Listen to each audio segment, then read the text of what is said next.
Bismillahirrahmanirrahim. All right, just to have a final check. Can everyone hear me okay? All right.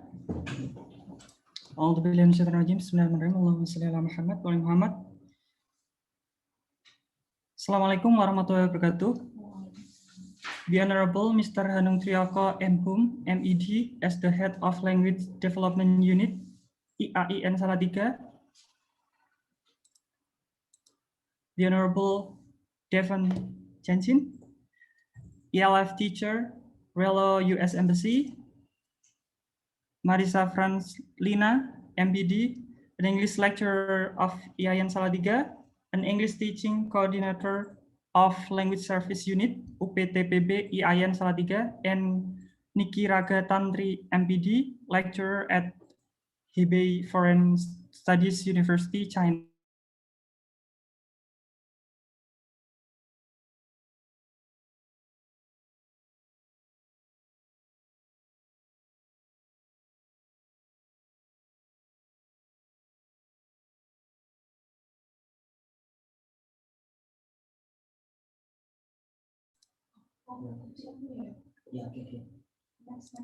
All right, welcome everyone. I do not know whether you have heard me before, but I'm just restate that again so that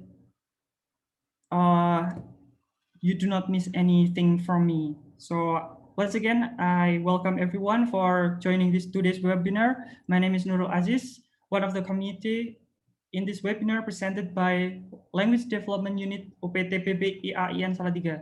So this is the second webinar ELT UPTPB 2020 IAIN Salatiga, Wednesday, August 26, 2020.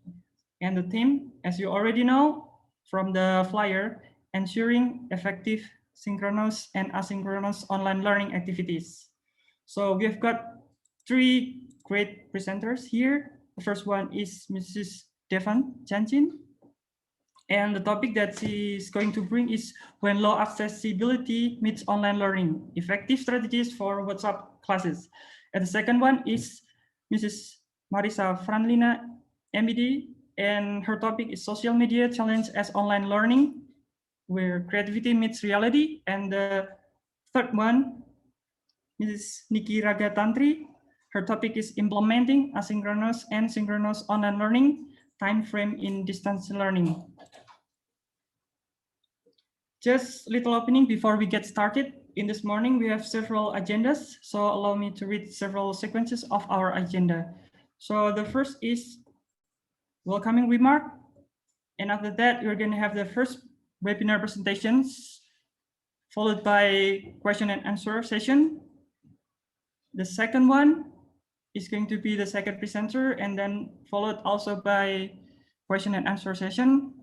Same thing as the third presenters, and after that, question and answer for session that's brought by third presenter.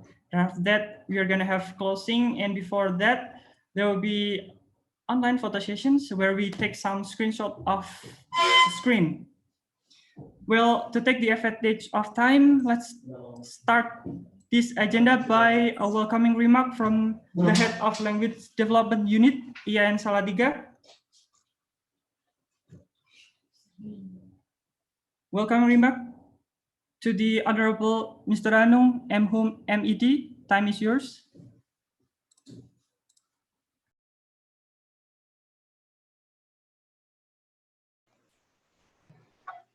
Assalamualaikum warahmatullahi wabarakatuh. Good morning, everyone. I'm very happy that today, just like we have planned many days ago after the first session of the webinar, that today we will have the second webinars, and on behalf of the rector of IAIN Salatiga, Professor Dr. Zakiuddin, first of all, I need to say welcome everyone to IAIN Salatiga to join the webinar. Well, As an institution, EIN Salatiga is at this moment very busy preparing for the transformation into a bigger institution or called as OEN Salatiga, or from an institution into a university. And Professor Zakiuddin and many of our top leaders are now busy with that preparation. So Mr. Rector say so sorry that this morning he cannot join us and give welcoming speech to every one of you. But he said to me he is happy that the UPTPB reach many teachers to upgrade their skills for teaching online. And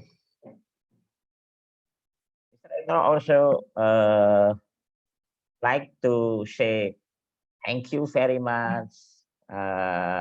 Good morning to the speaker from Indonesia, and well, good night for Devon, but good night not to go to sleep, but it's night at American time. Thank you very much for making time to be with us all here for the webinar. And yeah, Mr. Rector also hope that when this pandemic is over, all of us can gather again for offline workshop so that we can have a lot more fun. Finally, Mr. Director also say good luck with the webinar. Enjoy the webinar. And now I'm going to speak as the head of the language service unit. First of all, I'd like to say thank you very much for all friends, all colleagues who are very supportive, very helpful to plan this webinar that today we can have it just like schedules.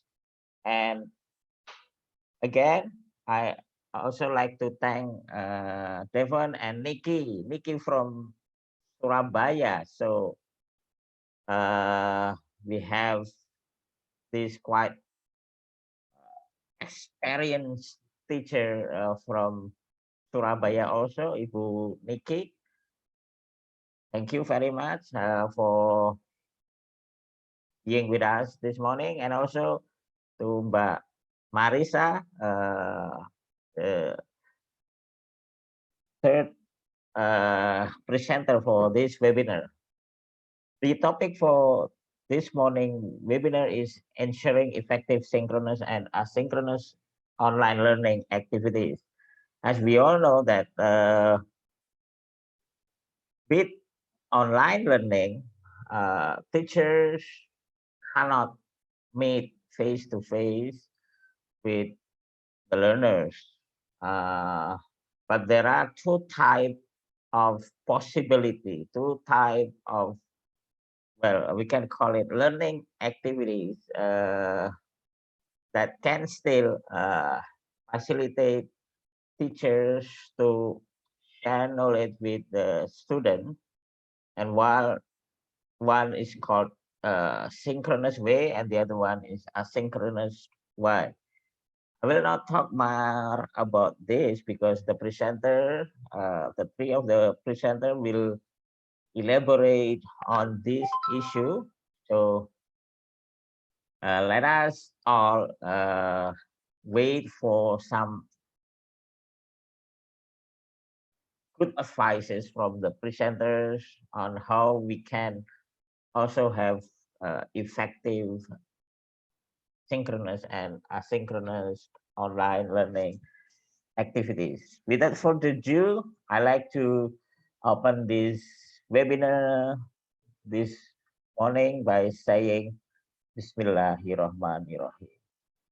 Again, everyone, well, there are 167 participants in Zoom meeting, but there may be a lot more in YouTube. So everyone, enjoy the webinar. Thank you. Assalamualaikum warahmatullahi.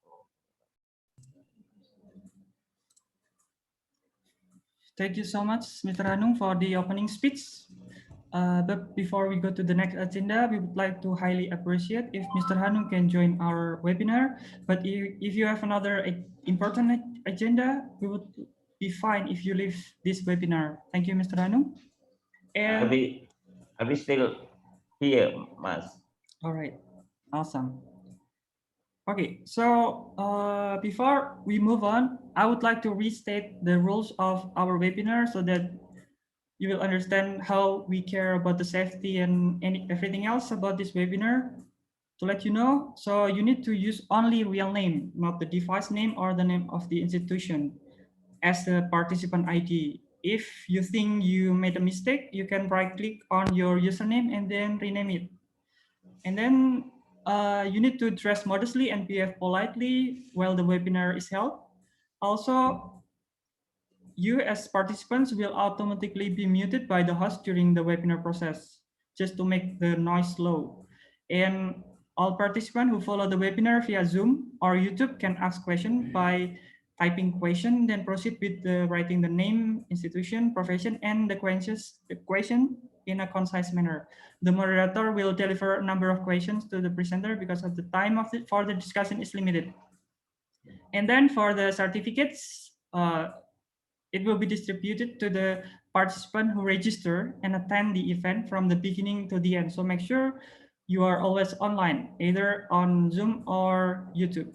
In the end of the event, so before we close this webinar, the attendance link will be shared, and it will be only active for maximum 60 minutes. So make sure you do not go anywhere. And participants who do not fill the Google registration form before the event starts or do not fill in the attendance list when the event is finished, you will not get a certificate. I'm sorry.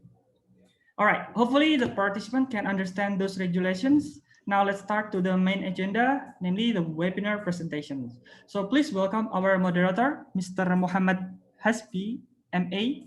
He is our IAIN Salatiga alumni of English Education Department.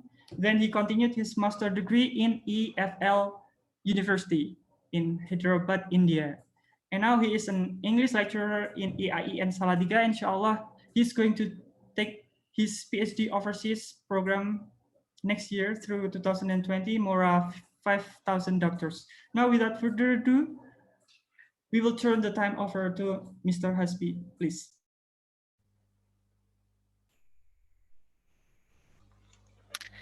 Okay, do you hear me, everyone? Yeah. Okay, so thank you, Mr. Aziz, for giving the time and the space for me to be moderating in this webinar. So first of all, I would like to say that it's my honor to be moderating the webinar session by these three amazing speakers. I could say that their PowerPoints are going to be amazing and will be giving so many interesting and insightful knowledge on the grand theme of the webinar, because as the moderator, I got the privilege to see or to pick on their presentation material prior to this program. So I assure you that you don't want to miss a thing from this webinar. Okay, so I think we will go directly to the first session of the webinar. So before I am introducing the speaker, I would like to check on whether the first speaker now is available. So Miss Devon, are you there? I am here. Can you hear me? Yes, it's very clear from here now. Oh, great. I've already lost connection once, so okay. Hopefully once is enough. Okay, but now it's working well. So stay there. I will be introducing you to the audience first. I'm just reading a short bio about your profile, and then after that, I will be giving the screen for you. So everyone, here is the first speaker. Her name is Devon Jensen, MA TESOL or TEVOL. So Devon is currently an instructor in the English Language Center at the University of Idaho. But previously, she was a fellow and instructor of the Rilo Language Fellowship Program at IAIN Salatiga. She was also a curriculum supervisor of American Senior Education, Beijing, IED International School in China. She was also an instructor in the academic English program of Into Colorado State University, a writing consultant in the Writing Center of the Colorado State University.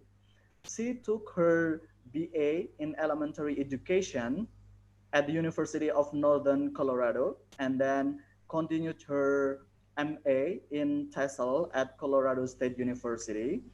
She has recorded some awards, like in 2019 as featured fellow by U.S. State Department's English language programs. In 2015, as best of co-TESOL Conference of Engaging Millennial Learners with Technology.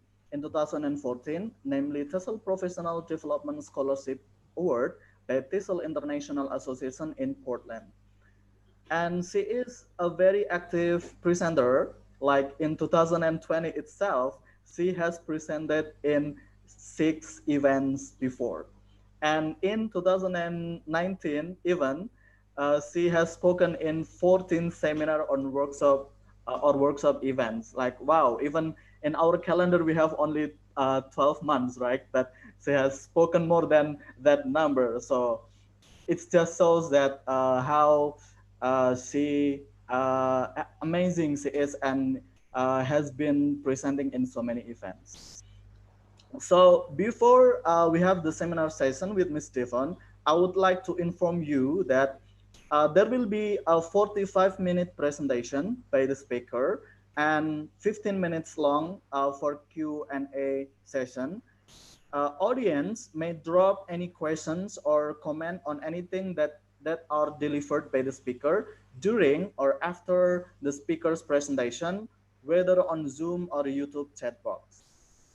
So now let's follow the presentation by Ms. Devon with the title of When Low Accessibility Meets Online Learning, Effective Strategies for WhatsApp Classes. Ms. Devon, the time is yours. Thank you. Selamat pagi, everybody. Okay, so let me share my screen with you. 1 second.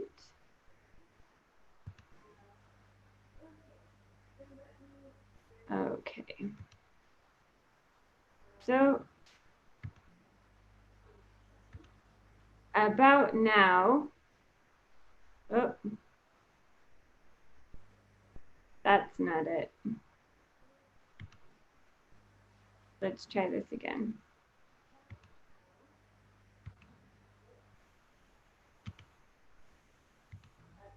There we go.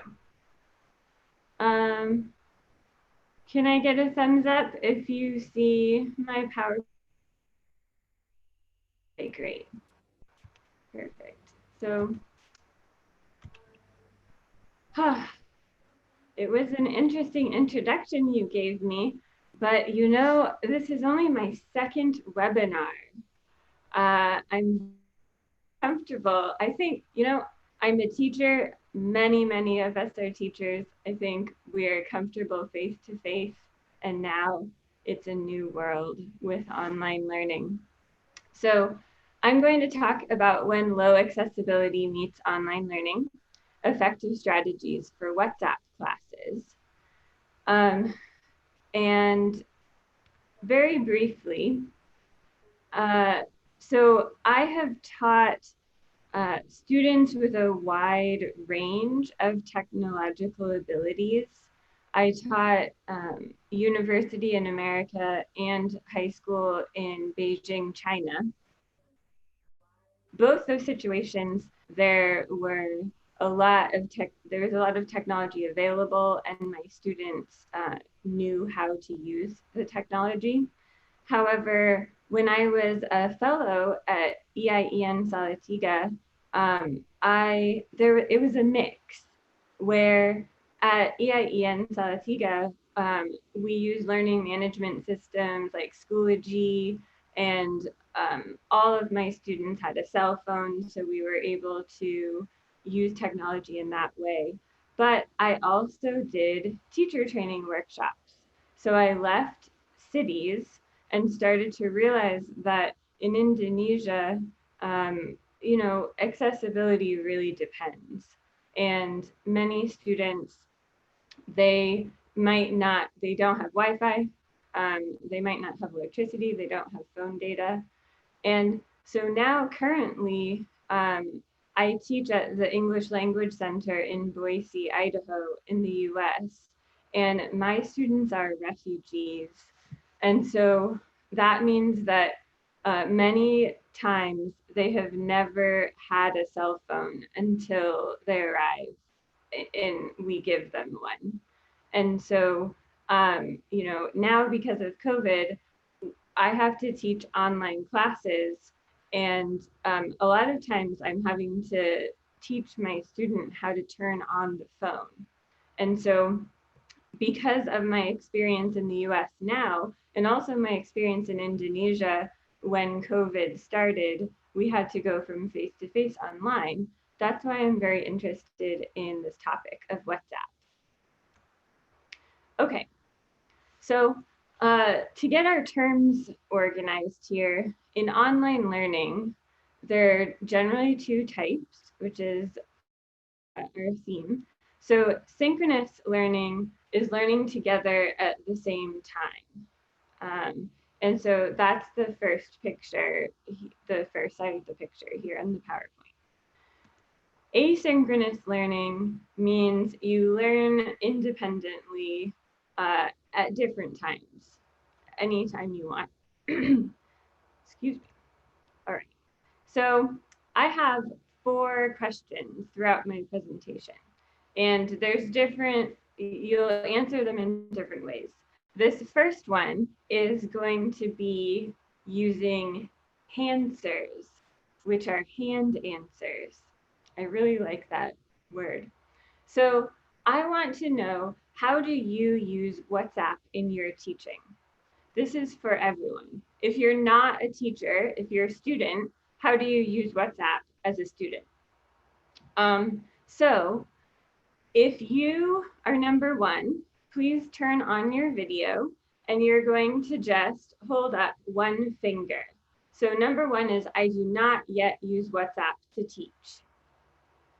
Number 2, hold 2 fingers up. I mostly use WhatsApp asynchronously. So that means that you put an assignment on WhatsApp and then you leave it and your students do it independently whenever they want. Number 3, I mostly use WhatsApp synchronously. So that would be 3 fingers. So that would mean that in WhatsApp, you have a certain class time. So you all get on together. And then 4 fingers are, I use WhatsApp both asynchronously and synchronously. So let's see, and I'm going to try and see what fingers everybody has up. Let me see your fingers. I see some 4s. What else? How do you use WhatsApp in your teaching? Okay. Some people don't use WhatsApp, no problem. 4s, and I'm seeing 4s and some 1s. Interesting. Okay. So, you know, there's not a right or wrong answer with this. For me, I was using WhatsApp before COVID. I was using it asynchronously. So I was doing, you know, 2. I would use it to make announcements in my class, or maybe to send a paper and ask my students to print it. I didn't realize that it's possible to use WhatsApp synchronously as well. So this is why in my program now, we are starting to create a program using WhatsApp both asynchronously and synchronously. So why are we doing that? Why use WhatsApp? Well, it's really good for learners with low accessibility. Having said that, the purpose of this presentation is not to say that WhatsApp is the best online learning tool. I think as a teacher, the best thing would be to see my students face to face, but it's not possible right now. So if I could, I would prefer Zoom like this. I can see your faces. If I could, I would prefer using a learning management system like Canvas or Schoology. However, as many of us know, sometimes that's just not possible given our contexts. So WhatsApp is great for low accessibility. If there's poor internet connections or there's unsteady electricity, also if there's low income, I think with Zoom, it really works much better on a computer, but not every student can afford a computer. And then low technology literacy, which applies to teachers and students. For me and my students, you know, if a student is learning how to turn on their cell phone, they're not going to be comfortable using a platform like Zoom. So for low tech literacy students, WhatsApp is a really good option. So one of the reasons it's a great option is because there's over 2 billion users worldwide. And it's also used in over 180 countries. So that means that if my students are going to have a family member or live with somebody that knows how to use any technology, the chances are it's going to be WhatsApp. So it's a great place to start. Also, it doesn't take that much data up compared to Zoom. Okay, so let's see. WhatsApp is also flexible and multifunctional, as I think many of you already know because you are holding up 4 fingers that you use it in many ways already. So one of the cool things about WhatsApp, in terms of the flexibility, you can do it asynchronously and synchronously. Also because of the voice memo function and the camera and the video function, that allows itself to do listening, speaking, and reading, writing. And then also, WhatsApp gives an opportunity for many different types of interactions, for teacher-student interactions and also student-student interactions. Okay, speaking of interactions, gosh, it's so weird to just be talking and not get to hear anyone respond. Is everybody okay so far? Thumbs up. You can hear me. Things are okay. Yeah, okay, thanks. Okay, so those are some of the reasons that I use WhatsApp. We will move to the next slide. So getting started with WhatsApp, first of all, I really, really recommend that you download it on your computer if you are a teacher. I think like all of your students will use it on your phone, but for me as a teacher, I started to try to teach my WhatsApp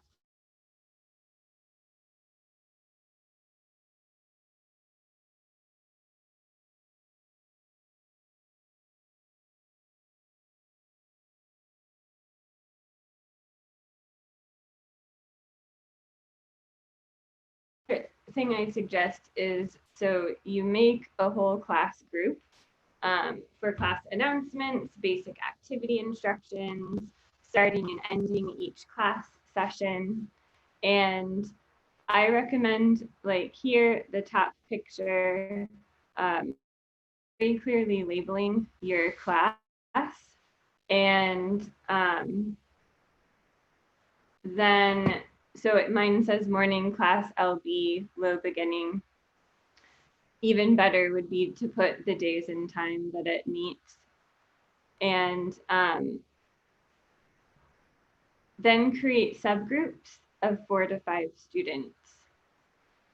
And you as the teacher should be included in all of those groups. And in terms of how to group, just like with face-to-face, you can group homogeneously. So that means putting students of the same ability level in the same group, or heterogeneously, which means different ability levels together. Personally, just like face-to-face instruction, after a few classes, I like to switch the groups and get a balance. Another thing I learned is when I add contacts, I add every student of mine as a contact, and it's good to give them a course code at the beginning of their name, so you know if someone private messages you, you know which class they belong to. So you can see the picture up here, all like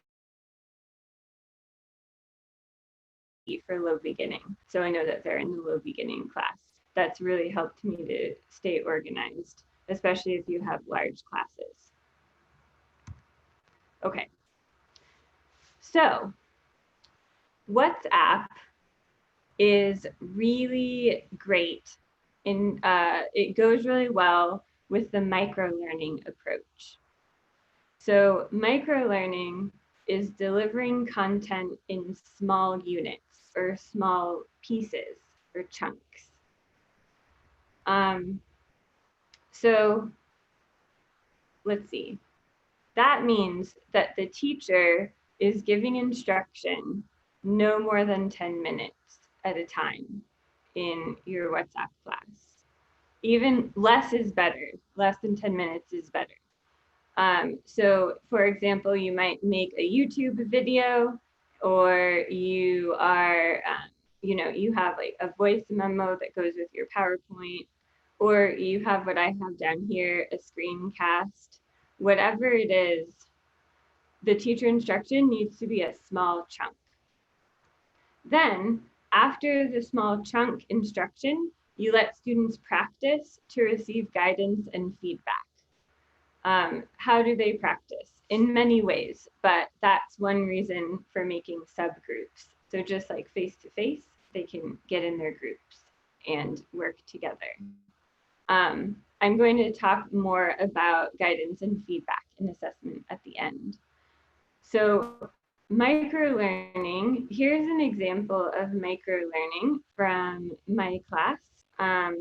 So this is part of a worksheet. I have low level students, and if we were face-to-face in real life, I would give them the worksheet. This is one of 4 columns. So I would give them, the 16 words, and in class, I would go over it with them slowly. But if I do that online, if I just give the whole worksheet, they get overwhelmed. It's a lot easier to get overwhelmed in online learning. So I'm doing microlearning where I made a small chunk and I focused it. So here, okay, last vocabulary word for today. Please repeat. Okay, and then I continue. So it's a smaller chunk than I would have normally. And I want to know from you, why does microlearning make sense to use with WhatsApp? So this poll This should be sent out, and you should be able to pick either A or B. So A is without small microlearning units, students can get overwhelmed with the amount of content to read on WhatsApp. Microlearning helps students process the material. Or B, microlearning is a new approach that only works with technology application. So let's see about this poll. Can you see the poll?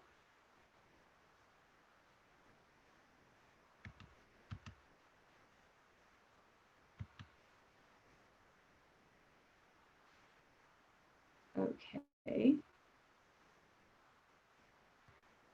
Uh-oh. You're viewing questions now. Great. So let's see your response.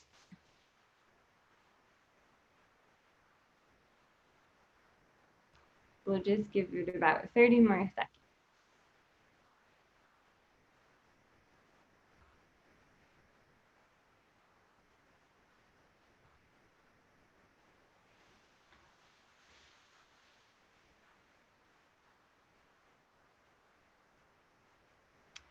Oh, you're getting both polls at the same time. Okay.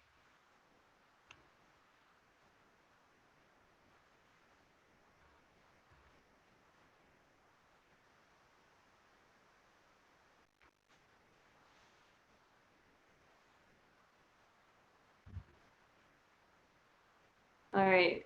You've had 1 minute for the poll. Since both of my poll questions are on here, I'm going to give you 1 more minute. Question number 2 is thinking about best practices in the classroom. So a good lesson has what in the classroom? And so you can do the poll now and then we'll talk about it later. 30 more seconds.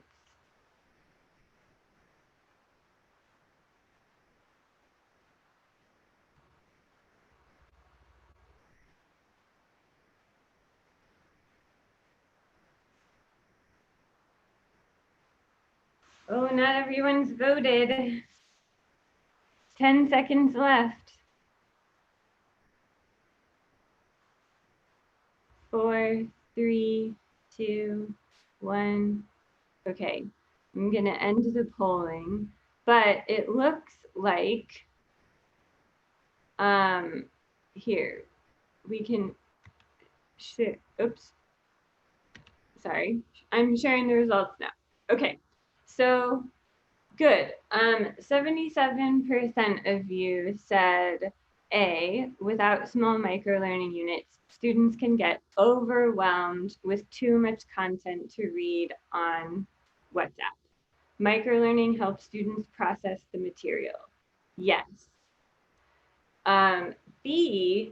B is actually not true because microlearning, it's not a new approach that just works with technology. Actually, microlearning, if you do it in your face-to-face classroom, that really helps your students too, if you think about it. You know, best practices face-to-face, we give instruction, but not for very long because we don't want to be teacher-centered, we want to be student-centered. So we give instruction for a short amount of time, then we let the students practice and process, and we give them feedback. So WhatsApp really makes us think about that good teaching strategy, because if we're not doing it on WhatsApp, the consequences are way worse. Because students, they, you know, if you ask them to read too much without giving them support, they just say like, ugh, and they can turn it off. And we don't want that. All right. So let me hide that. All right. Moving on here. Maybe.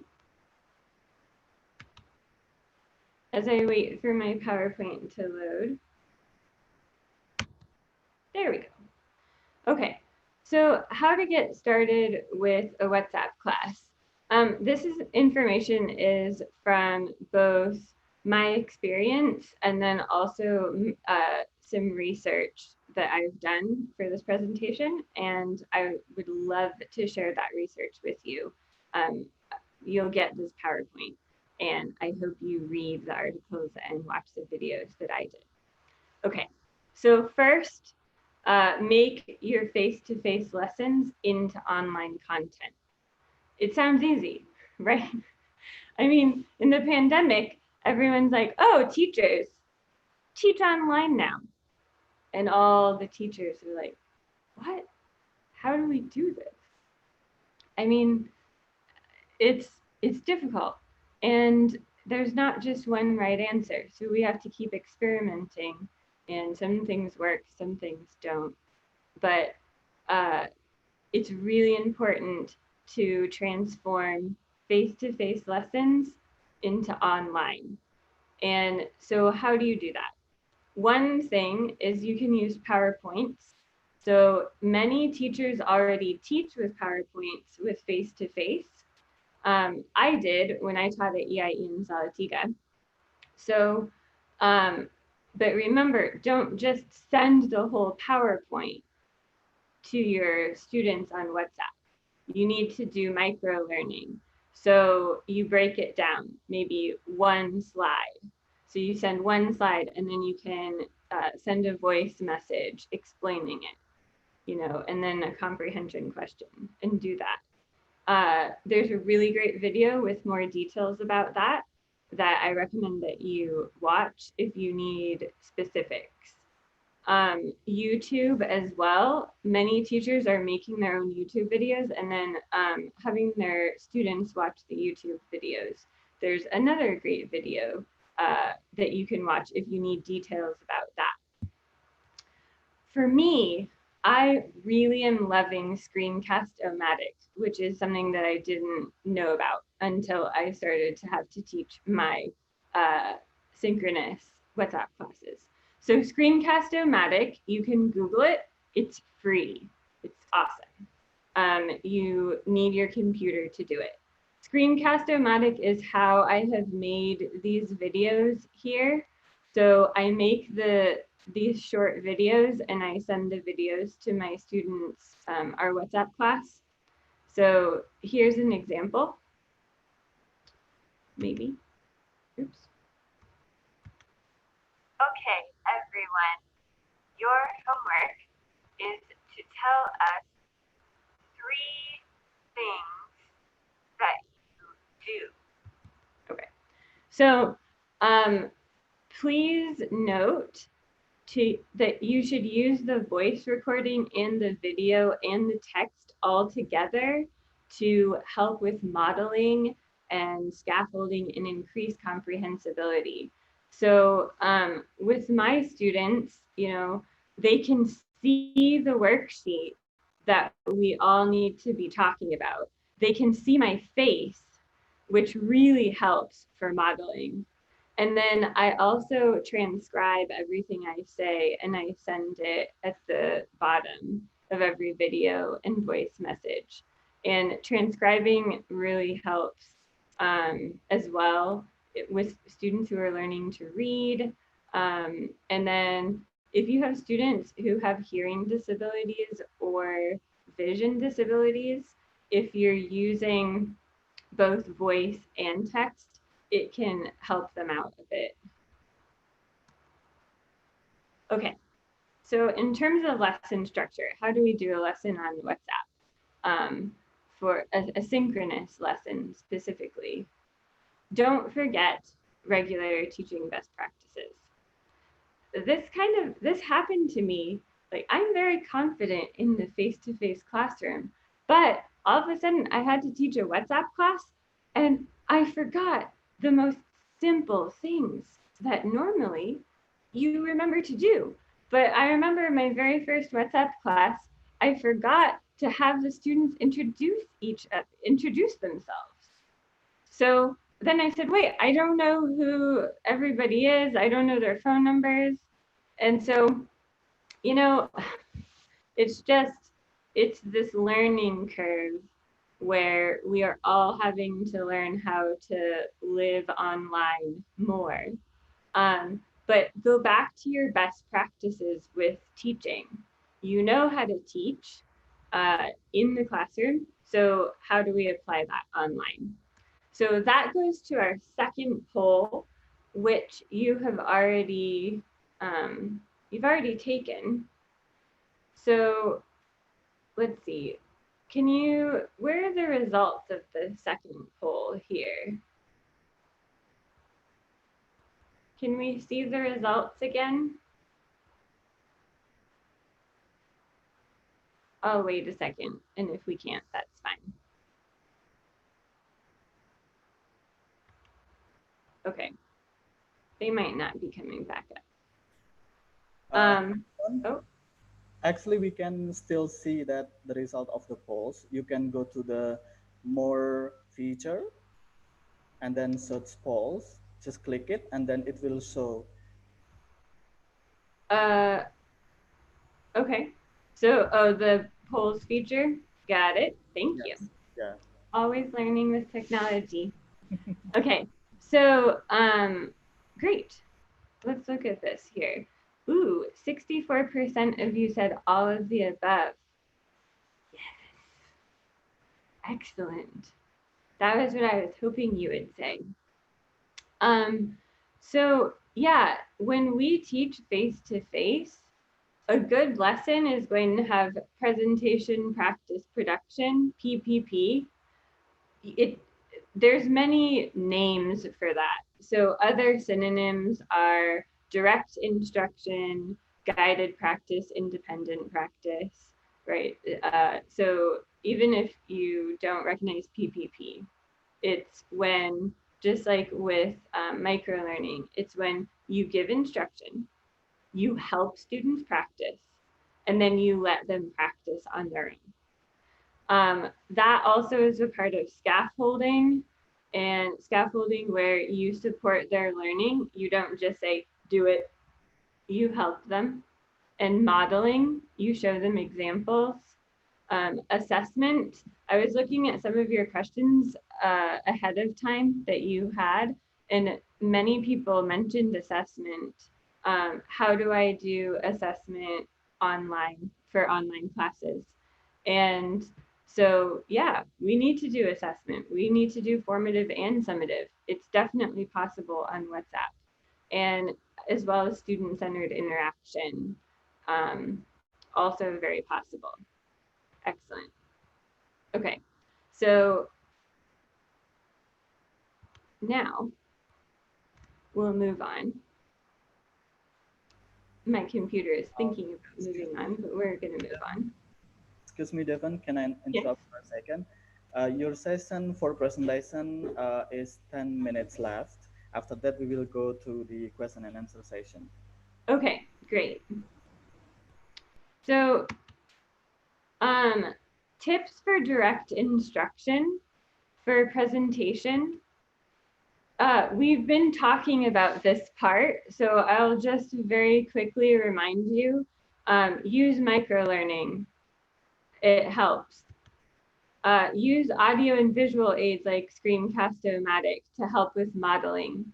Have clear objectives for your lesson, just like with face-to-face. Set clear expectations for students. You know, what time do we start? What time do we end? What are the rules? And as I mentioned, these are two really great videos that I recommend that everybody watch if you want more information and details about these things. Okay, so here, tips for the practice part of a lesson, which are activities. These are just a few of the activities that are possible to do on WhatsApp. There's so many. I'm sure that you have other ones too. And I really get excited because we have all these activities that help us practice. And then there's also a lot of options for assessment. So just, you know, as an example for the reading, you can send a text message or a reading from a textbook. Remember microlearning, so don't send pages and pages, but keep it shorter. And then you can do so many different things. You can have, you know, the subgroups of students each take a different reading and work with that. You could have the whole class answer comprehension questions or target vocabulary words. There's just so many different options. And for writing, responding to a written prompt, or, you know, the teacher sends a photo and then the students write sentences, or the teacher sends a photo and the students can discuss and then write. Transcribing voice messages is great for writing and typing practice. And then listening and speaking. My WhatsApp classes love to have discussions. We have whole class discussions with the voice memo. You know, we can have small group discussions. And so it's really, there's just so many different things that you can do with WhatsApp. And there's a lot of options for assessment. Okay, computer's thinking about searching. Here we go. So tips for assessment. First, clearly tell students how they should respond. So, you know, do you want them to respond to the activity in a text message, or the audio, or a video, or a picture, or a screenshot? What? You have to think about how you want them to respond, and then how you will grade them, their response. Clearly tell students where they should respond. So should they respond to the whole class chat? Should they respond in their small group? Or should they respond individually?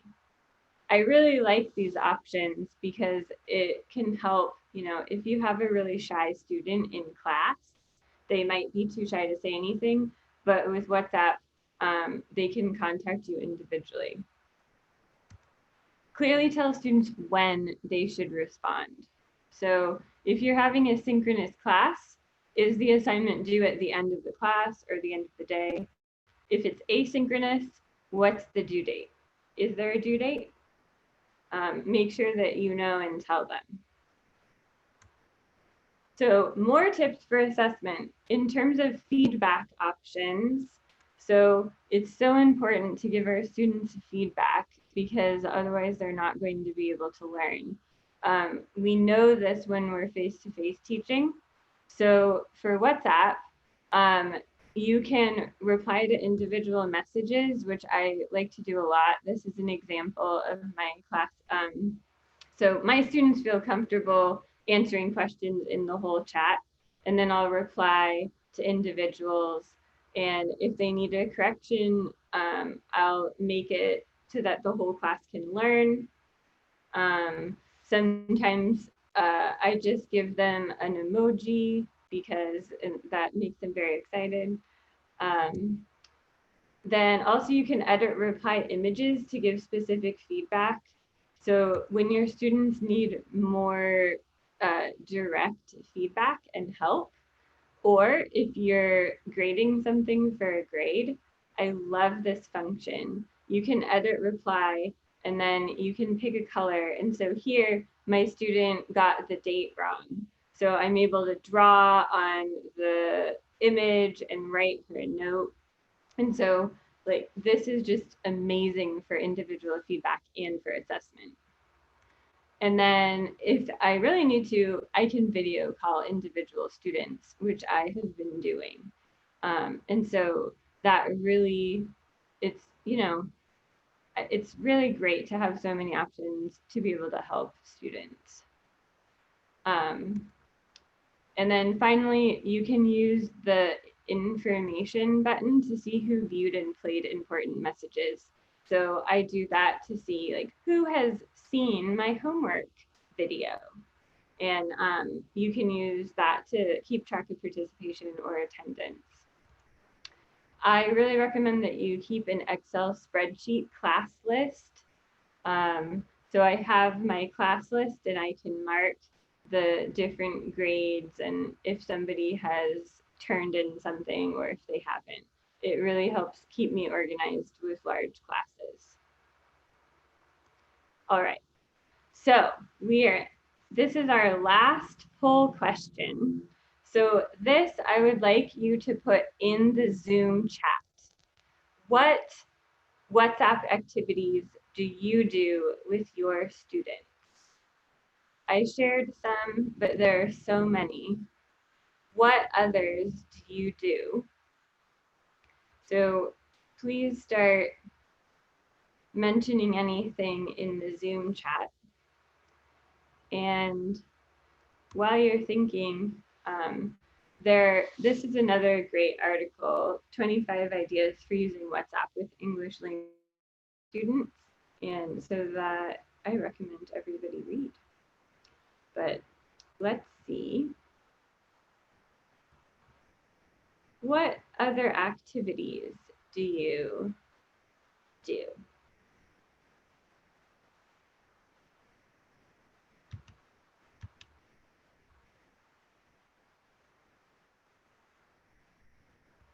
Anybody? Let's see here. We have discussion. Great. Okay. Oh, I love this. So some people are using this similar to WhatsApp, where like some people have sent me private messages, which is great. And some people have sent the whole group messages, which is awesome.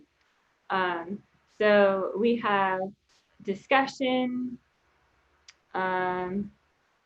Yeah, so what kind of material and tasks do you give? Dialogues, great. Dialogues in group chat, okay. Yeah, yeah, so you video call. A survey opinion poll like I did during this meeting, yes, that's a great idea. Let's see here.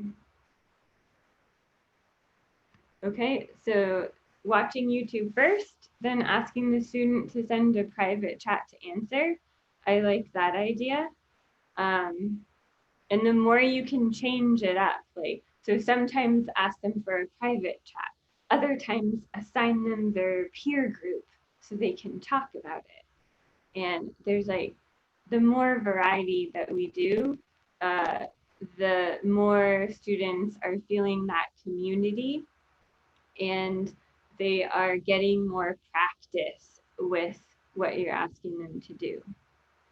Let's see, sending voice notes and pictures to give review. That sounds awesome. So someone they just use WhatsApp to collect the assignments because they have learning management of Moodle, which is great. Like I said, WhatsApp does not make sense for all of our contexts. Okay, pictures, great. Lots of discussions. Okay, so if you have any more other activity ideas, please just keep sending them. And all of these links will be available to you. So at this point, now we have our question and answer time for me. And then if you need to contact me, please contact me on my Instagram. It's Devin@home. And I won't say thank you yet because I'm hoping for some questions from you. And if I say thank you, then my presentation will be over. So are there any questions? Okay, hello everyone. I'm back again. So thank you, Miss Devon, for delivering your presentation. And now we are coming to the question and answer session. So I'm inviting all the audiences, if you have some questions to Ms. Devon, please feel free to drop your question in the chat box, whether on Zoom or on YouTube. So we will be reading the question one by one. Actually, Devon, we already received one question. Will you answer it directly, or are you still waiting for some other questions to get together? No, it's okay. You can ask the first question and we'll wait. Like, it's good to give people time to think. Okay. So the first question is from Himawan from UNESA. So he asked how to deal with teachers and students with no internet access at all. What's the best way to teach during this strange and difficult time? Okay. So,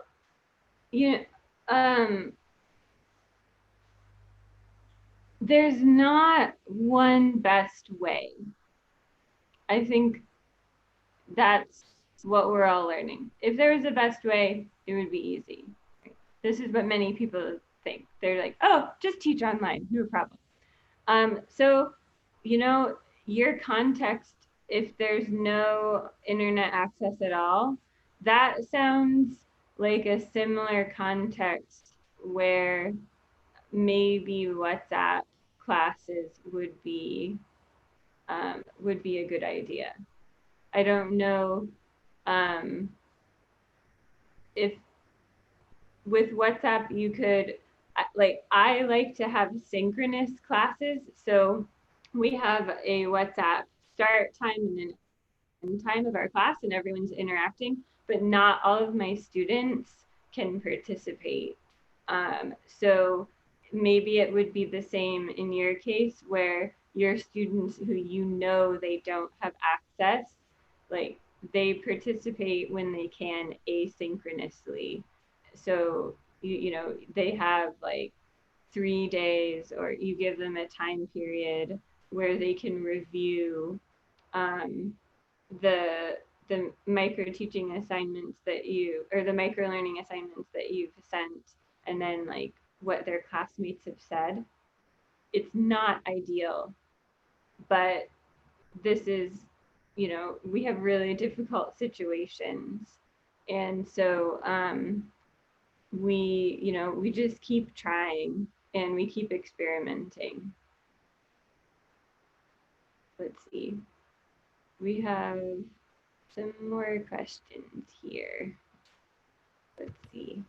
Yeah, actually, more questions are already written in the chat. Would you like me to read it for you, or you directly answer? Yeah, why don't you? Yeah, because you're able to like read them, I think, when I'm talking. So if I'll let you pick out the ones that you think. Okay. So the next one is from Tia Martiani from Bandung.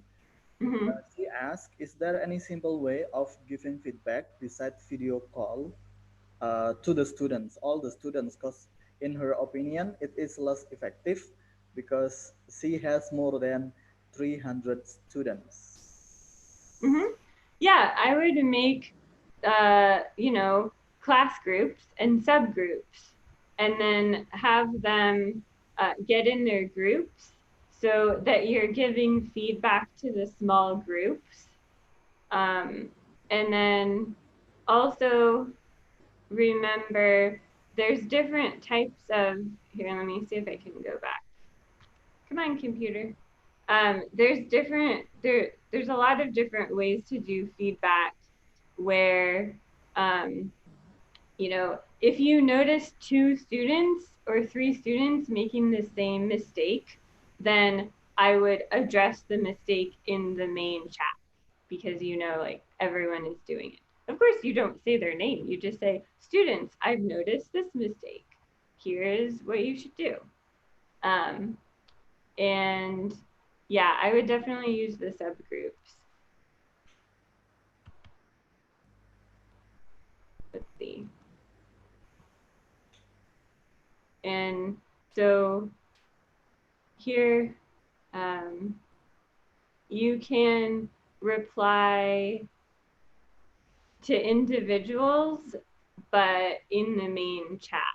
And so then the students are learning from your feedback of 1 or 2 students as well. Okay. What else? Okay, so a question from Effie Nilamsari. It's dealing with student who is using phone's parents, probably for kids like younger students, because not all of them are having phones. They just some of them, some of their parents are working, and then students can only get the access to the phone after the parents go home from work. Yeah.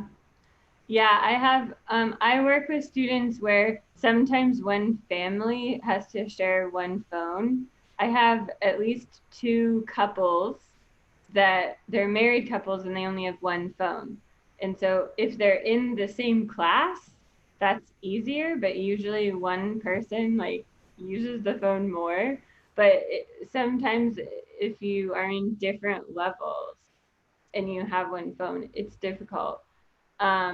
So maybe you ask them, I mean, maybe you could have a synchronous class time that is like at a different hour.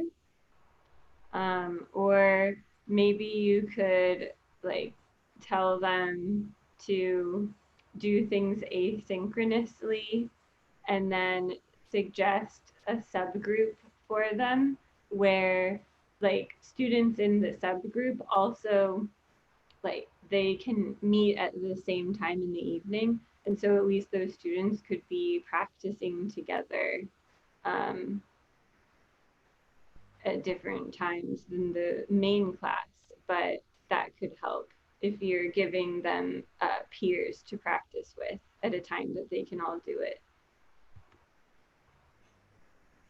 Okay, so we have 4 minutes left. I guess we'll just take other 2 questions. The next question is about assessing speaking using WhatsApp. Mm-hmm. How to assess speaking activity effectively using WhatsApp. Okay.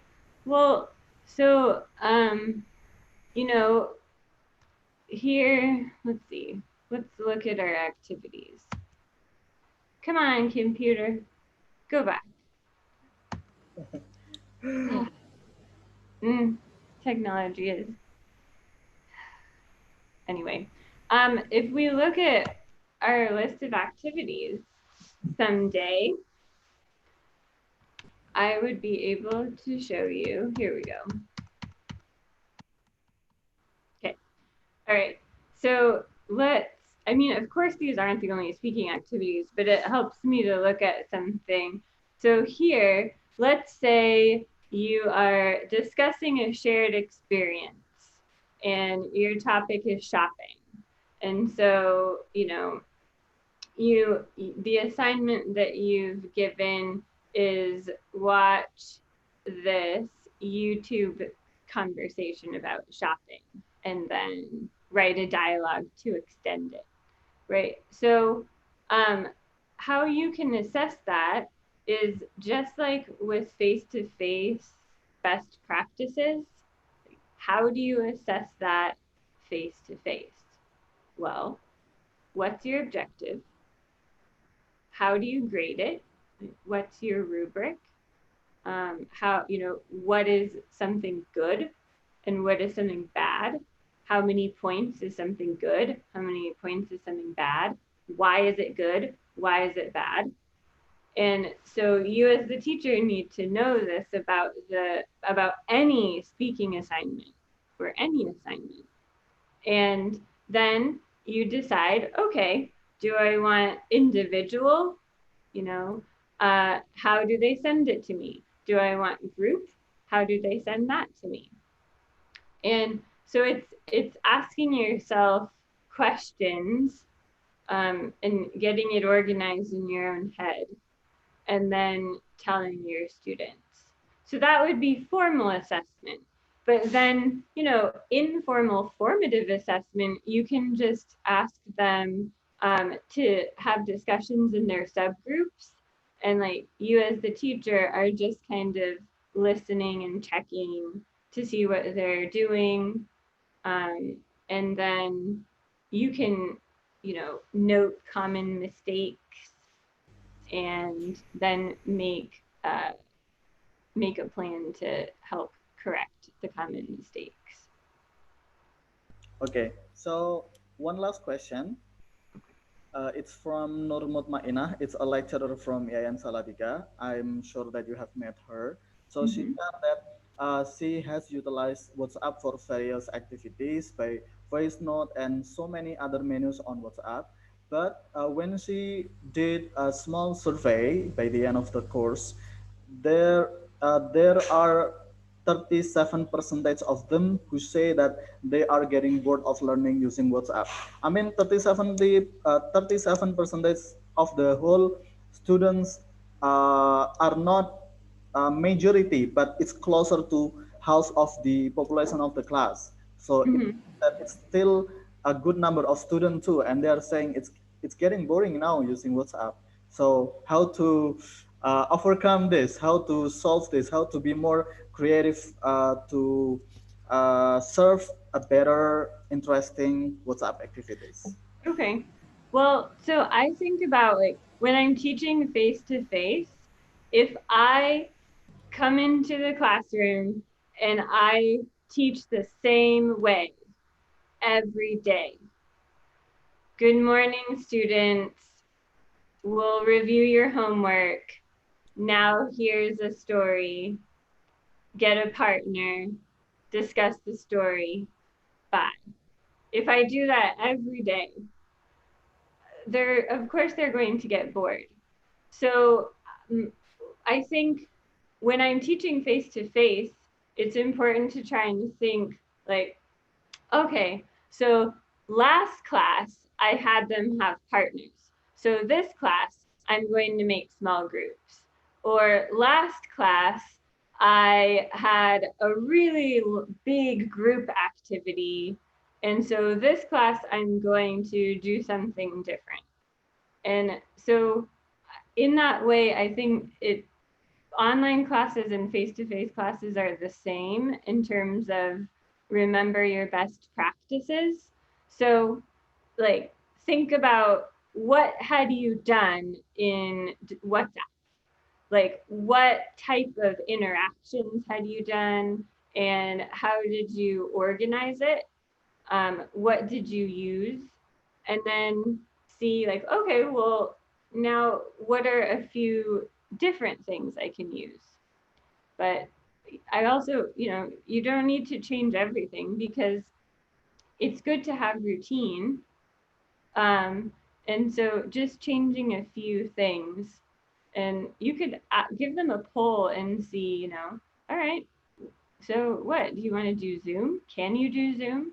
Could we do some other learning management system besides WhatsApp? Why is it boring? And get them to think critically. Get them to answer the question and give you a solution. Okay, so thank you for all the answer, Ms. Devon. Actually, we still have more questions to you, but unfortunately, our 1 hour session has just concluded. It means that we cannot continue with that. And because you have shared your Instagram account, I think audience who would like to get connected with you more about just for socializing or asking some other question related to with the webinar will contact you because the materials, the PowerPoint presentation material of you will be shared in the participants group as well. So again, we say thank you. And let me now read out some notes that I have taken during your presentation just to give overview about what you have delivered during your session. Okay. Okay, great. So from Miss Devon presentation, we learned that there are two types of online learning. The first one is synchronous, and the second one is asynchronous.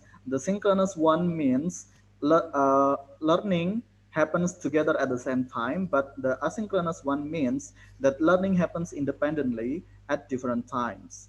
There are some reasons why we should use WhatsApp in the teaching. For example, it's good for learners for low accessibility, and then there are over 2 billion users worldwide in more than 180 countries, and also it's flexible and multifunctional. There are also some ideas that Ms. Stephen suggested on the use of WhatsApp for learning. For example, to consider the micro-learning approach. And then the second one is implementing the best practices of lesson structure on WhatsApp. And then there are also some specific tips that Ms. Stephen has recommended to us for direct instruction, language skill related activities, and also for assessment. So I hope that all those points that I have shared to the audience has captured the essence of your presentation. Okay. Thank And you very much.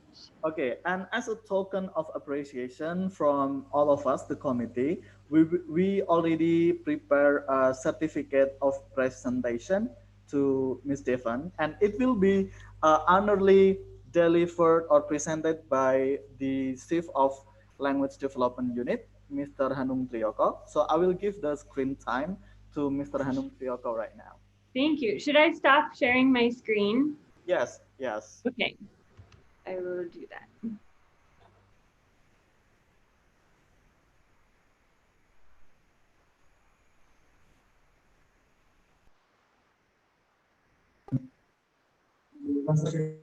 Yeah. Okay.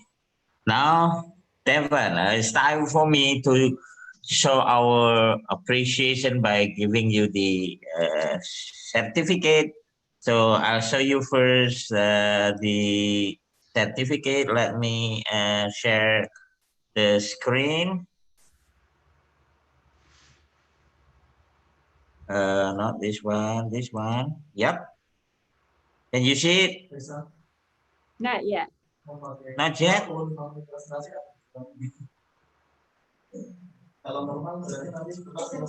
Okay. Now, can you see it, Devon? I think so. It's loading. Okay.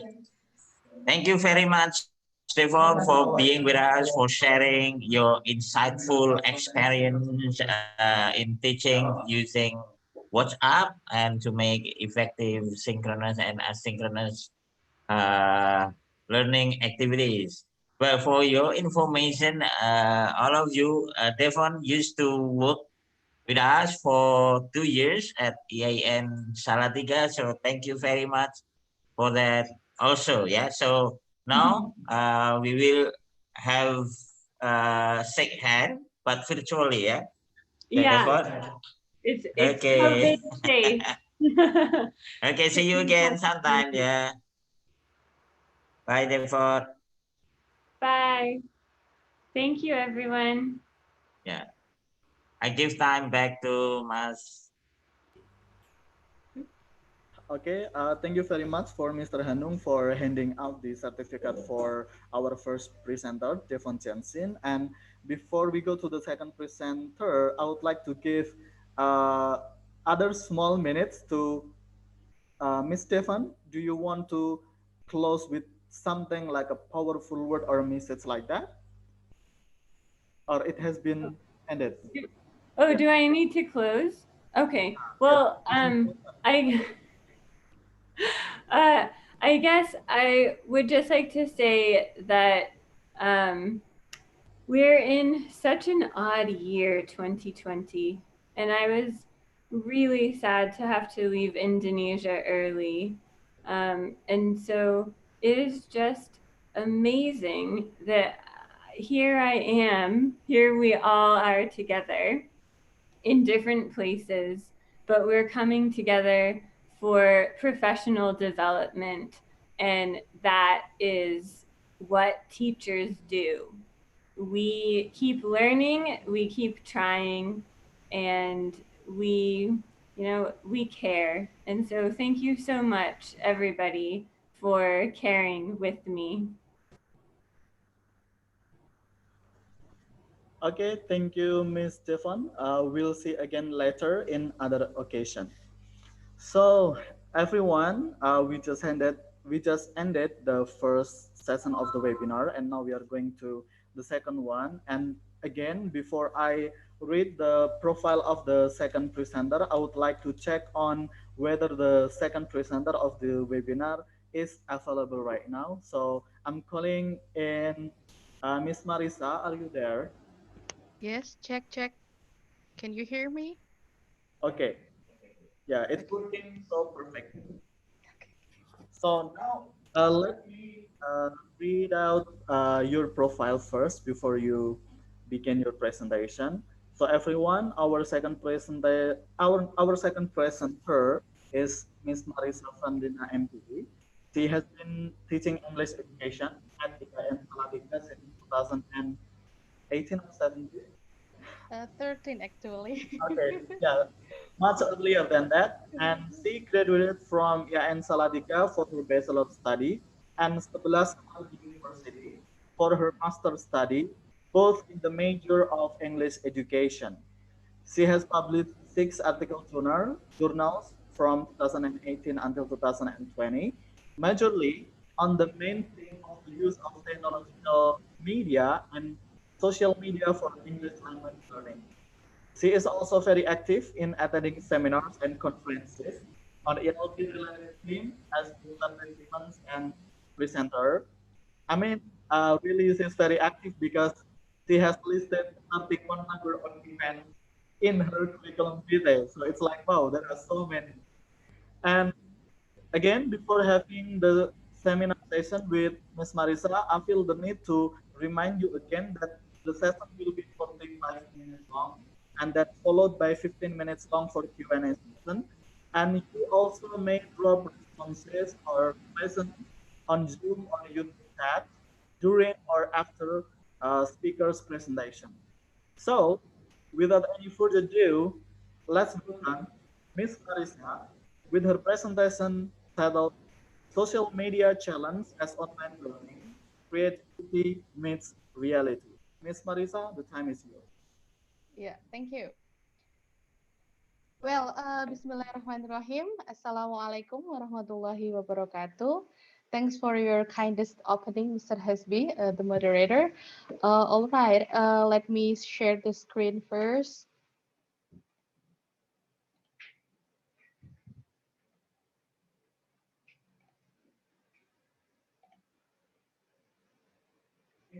Okay.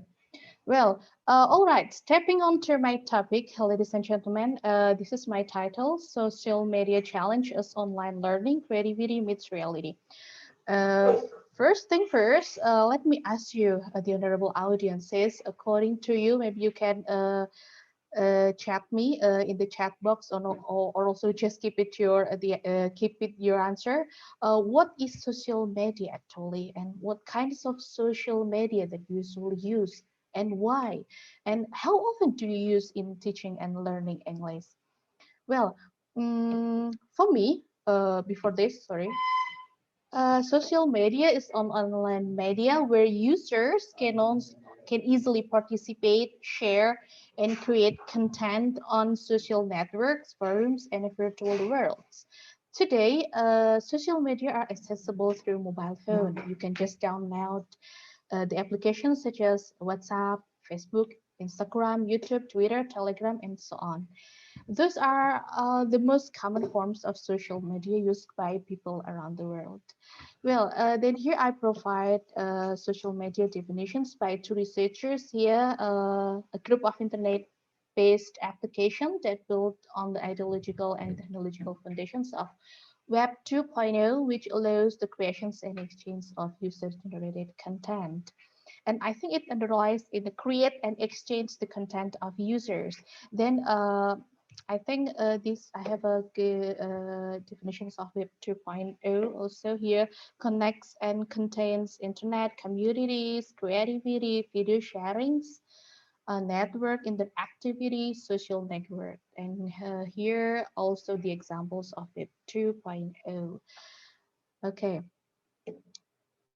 here is also research about one of social media, Facebook, and the others, done by Stephanie and Maria here, entitled Facebook and the Others, Potentials and Obstacles of Social Media for Teaching in Higher Educations. It's international journal, and they stated that social media tools are seen by many others as a powerful drivers of changing for teaching and learning practices in terms of openness, interactivity, and sociability. Well, all right. I think let's discuss the social media that I usually use in my online teaching activity. There you can see here Facebook, WhatsApp, and also Instagram and YouTube. Okay, in detail, um, these are some subjects in my teaching experience and challenge, of course. For Facebook and YouTube, I usually uploaded some task or video of a translation class in Bahasa Inggris 1 or General English. I usually taught for educations and dakwah faculty. And then Instagram, and it's for Bahasa Inggris 1. And also the simplest one is to teach Bahasa Inggris, WhatsApp for Bahasa Inggris, TOEFL, writing course, speaking class, translation, and also structure 3 class. Okay, here in Facebook, I used to upload automatically save this task. It was a challenge for my students of translation class, specifically in translating Bahasa Indonesia to English. I want them to make a project of my course and can share it to everyone. I thought it was more meaningful to students and others. Thus, I asked them to make a video. The content must include all of the topics in the course, such as translating the aspect of education, society, culture, psychology, and so on. They spoke in Bahasa Indonesia in that video, and they had to provide the English subtitle as the translation. It is for their final term test. The assessment technique, I will share it later in further slide. Okay. Next here is a backup file from my Instagram account. Means the original files are in my Instagram, but I want to share this idea in my Facebook too. It is for Bahasa Inggris class. They had to upload some photos related to the words and collocations discussed in the class meeting. Then they tag my Instagram, so I can see and evaluate their tasks here. For example, we learned about the word pay for. So they took a picture in the campus canteen to pay for their food and drinks. We did it before the pandemic, but I think it's still possible to do it now, definitely with the health protocol. Okay, then here is the final term task for my student from Dakwah faculty, especially from Islamic Communication and Broadcasting, or we can say KPI here.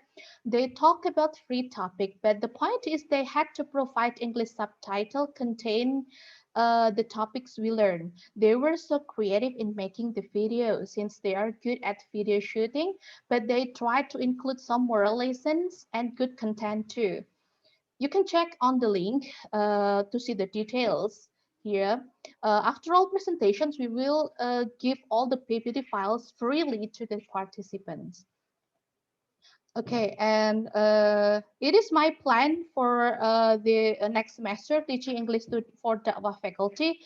Dakwah faculty students, the subject is Bahasa Inggris. I'd like to use Facebook group to upload some materials, challenges, quizzes, or tasks. The reason why I choose this platform because I have a problem of my mobile phone full memory, and I predict that students feel it too.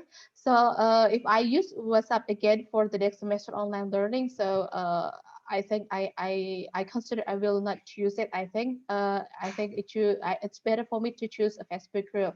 So besides, Facebook is one of social media which is accessible for students. They widely use it in daily life. Additionally, in Facebook, we usually grouped our learning material here in feed. Also, we have every meeting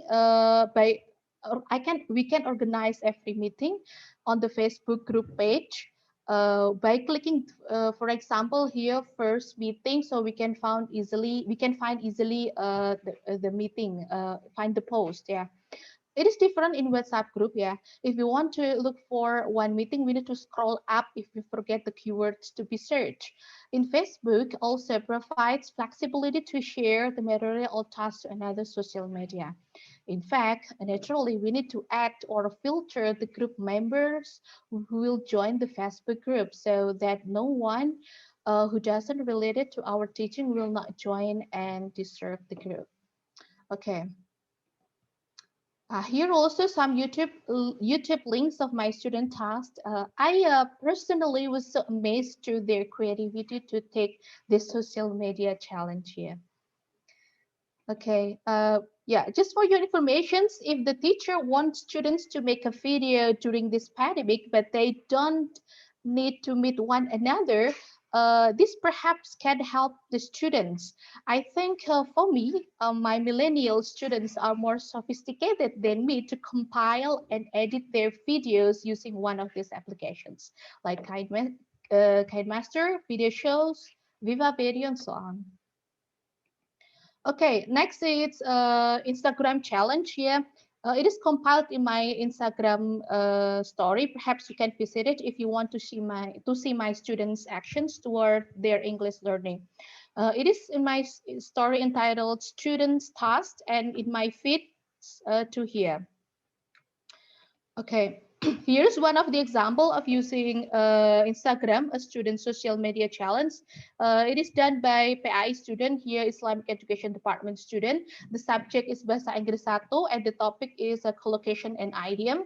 The EG challenge practicing to use some words like user-friendly, pay for, apply for, count on, and together informations here. They provide some information based on the pictures, and I try to comment here like nice, let me correct your words, and etc. Okay, and here for a different topic like dreaming of the future for from Bahasa Inggris 1, and this is a math student about talking about her future, like if I become mathematics teacher, I will be a good example for student, etc. And also he's from an English department student, same topic, and I asked them to add favorite quote like everyone is mortal, can die, but we don't know when it happens. So I will use my time as well as possible for something useful. Yeah, it's for the EG challenge. Okay, now next it's WhatsApp. Yeah, this is the example of my online learning using WhatsApp. WhatsApp group in Bahasa Inggris 2 for PI student and Islamic Education Department. I also teach other subjects here: TOEFL, writing course, speaking, translations, and etc. Okay. Here, I tried to make a connections just for informations that I also presented this material in international conference held by Ian Surakarta.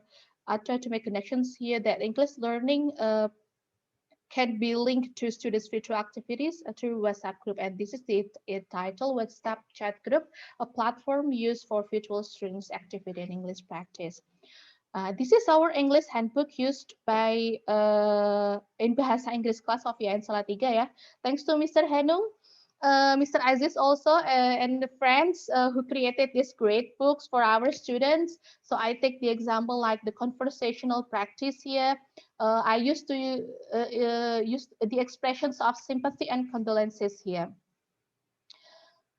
And that's the examples of in my group, WhatsApp group.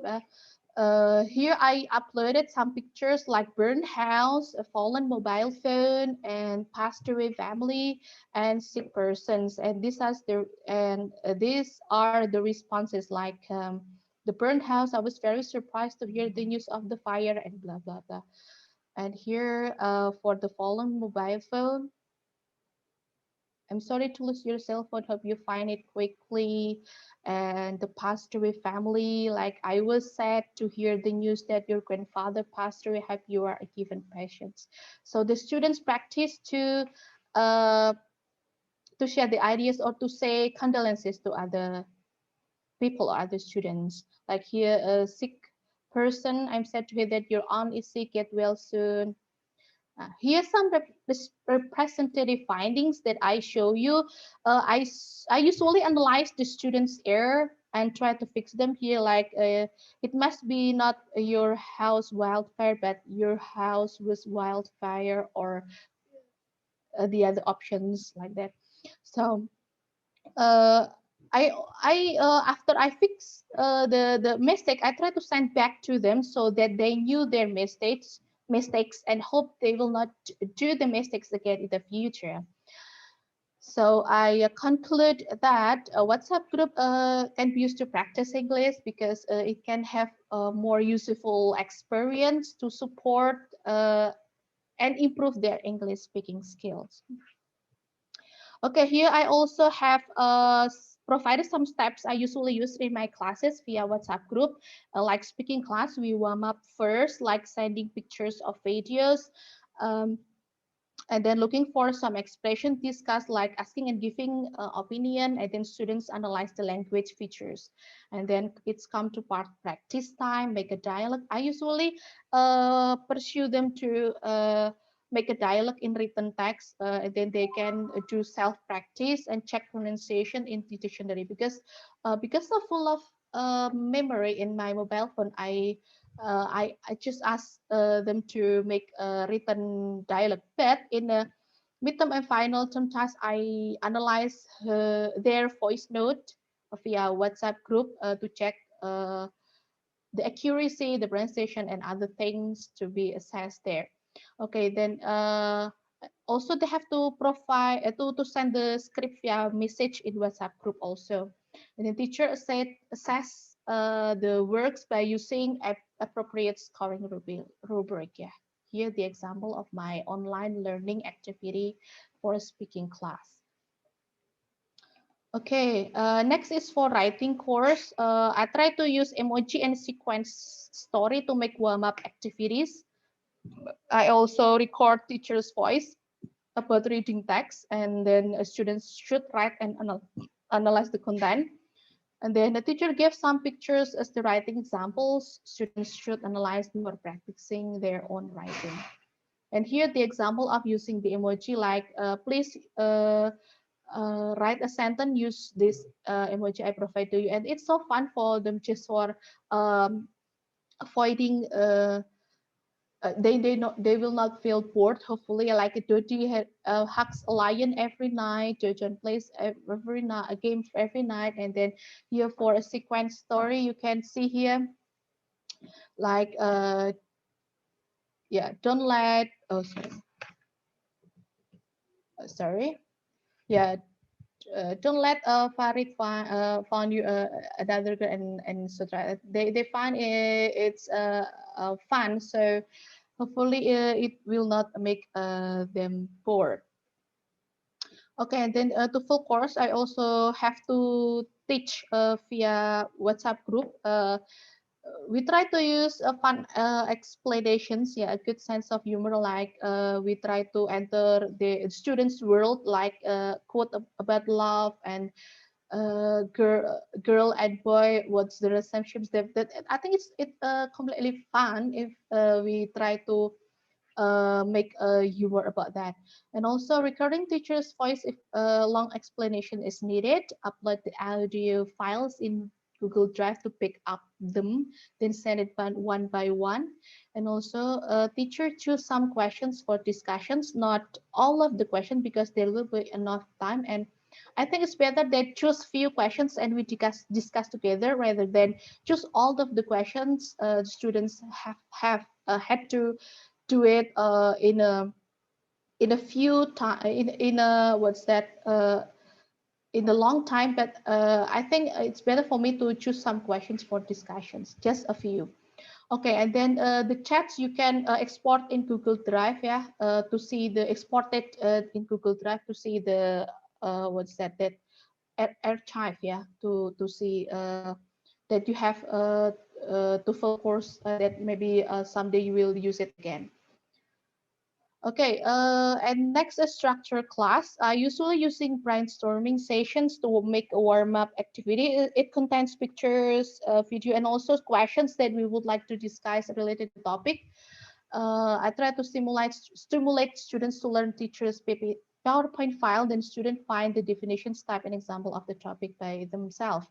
Then teacher give short explanations, feedback, and discuss the brainstorming in the warm-up activities.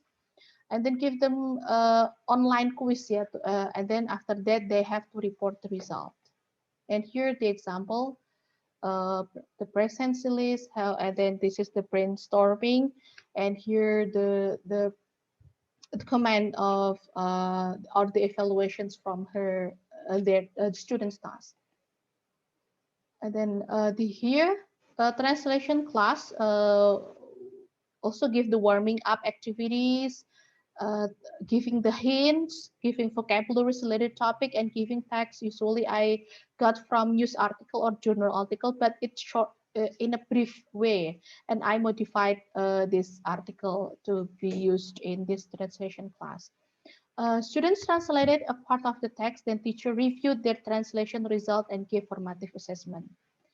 And here the example of my class. Yeah, this is before the pandemic, but I have to take my maternal leave there, so I have to control the class in my home. Yeah. Okay, and then talking about the assessment, ladies and gentlemen, here I provided to assessment, formative assessment for weekly tasks, and later I would like to talk about summative assessment for final tasks. Here using adaptive scoring rubric formative assessment for online activity. I usually using like Likert scale 1 until 5 to assess the weekly online tasks. So the maximum score is 5, means that excellence, and the worst score is 1 and means that it unsatisfactory. So here the other assessment is the scoring students' participations, and here I adapted from Devon's class activity grading rubric. Thank you, Devon, for sharing this to me. Yeah, here there are 5 scores. Like the two score was fully present on task to the online class activity, and the first for 1 point is paid attention carefully, showed comprehensions of the discussion topic by responding appropriately to classmates or teacher. And 2 points for spoke only in English while encouraging others to talk, sharing opinions, asking questions, and offering ideas. And here the 5 total score for 5, and excellence until unsatisfactory. Well, and about the assessment of summative assessment, here I provide to assess translation bahasa Inggris for online video that I showed to you before. For midterm and final tests. Usually I develop a scoring rubric like creativity, grammar, accuracy, content, vocabulary that the amount is 20% of each, so the scale is 100. I usually use Google Form for online tests because it can be automatically scored, and I usually use it for structured class. Okay, this is the final assessment. So it's divided from 5 parts, like the presence, 15%, and I would like to try to have a Google form to control presence, yeah, here, and then participations. I told you before the the scoring rubric, and also the quiz, midterm, and also final test. Well, back to our big theme of this webinar, ensuring effective synchronous and asynchronous online learning activities. For me, synchronous and asynchronous learning both same in the aspect of virtual learning, but the difference is here, synchronous learning, we can do at the same time, and we have also instant response, and we do it face-to-face online through video or teleconference, such as Zoom like this, Google Meet or video call. And yesterday I heard from Mr. Hadung that he told me that WhatsApp web also has a feature video call with the capacity of 50 participants. So maybe you can use WhatsApp here to teach in the class. I think 50 participants enough, I think, in your class. Well, and then about asynchronous learning, it is happens at different time and takes longer response because it's learning from the uploaded video or material. Yeah, such I think it's the examples is are around us, like we have sometimes we have WhatsApp or the other platform. Well, so whatever the method is depending on the teacher and students condition, I think. So for me, I'd like to combine and choose this method. So sometimes I use synchronous, but sometimes I use asynchronous or just combine both of them. All right, here is related my title, How Creativity Meets Reality in Social Media Learning. Stated by the researcher in Ally Daily 2014 explained that creativity is process of fashioning, shaping, molding, refining, and managing the creative idea activity. So here, in this online learning era, teacher and students need to be creative.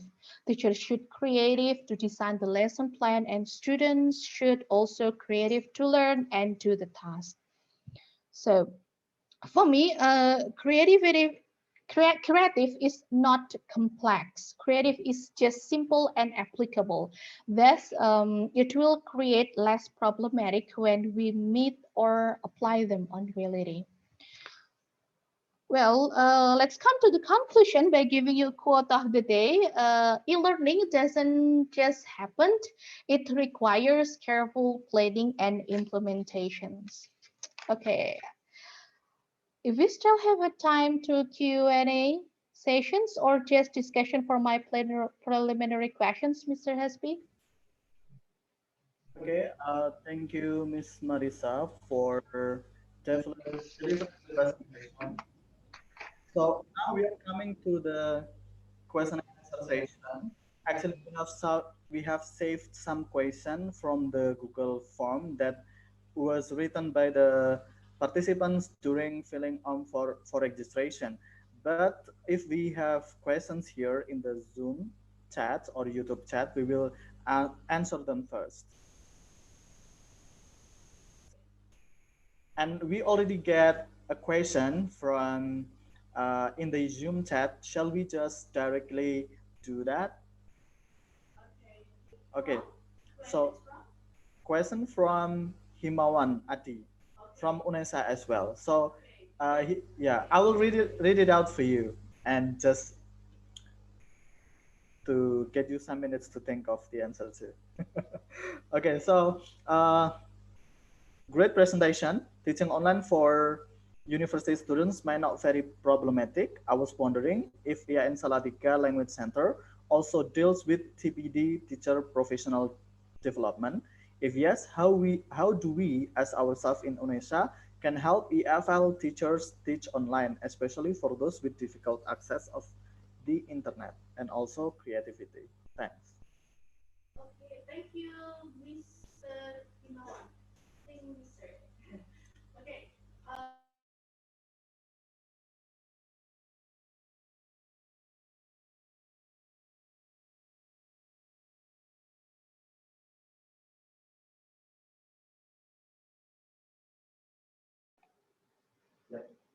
Okay. Well, yeah, it's true that teaching higher educations is not very problematic here because the students have their own mobile phone. And well, okay, let me find your questions. Okay.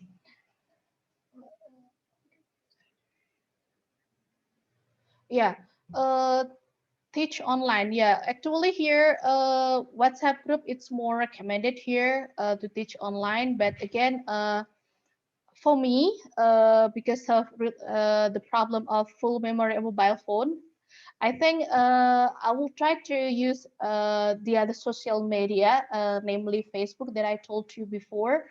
There, in Facebook, it's not really consume the memory of my mobile phone, and I also use this what's that PC. So I think it's well managed and well arranged there. So I think Yeah, my recommendations is using the Facebook group, one of the options. And again, you can also use WhatsApp and also via online or asynchronous learning. I told you before that you can use like video call because but it must be WhatsApp web, not in a mobile phone. WhatsApp web provide 50 participants for the video call also. Yeah, for access internet, yeah, of course, we always have this problem. I usually, what is that, open respond and free time for students to collect or answer the questions for me.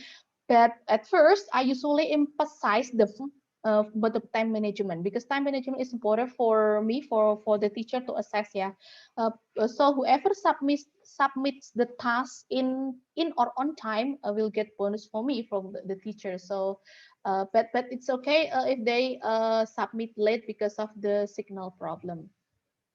Yeah, the creativity. I mean here, like I told you that creativity it's just simple for me. Yeah, I try to make a challenge for them to upload some tasks in the social media, and I usually also assess their creativity in making a great job in social media. I think that's cover the questions, Mr. Hasbi?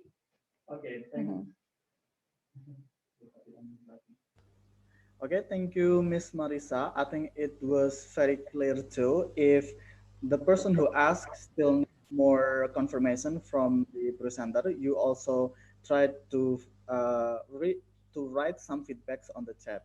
And now we are going to the next question, and this question is from Muhammad Fauzi from Medan. So Muhammad Fauzi from Medan say that I would like to ask you about all of the regulation in education.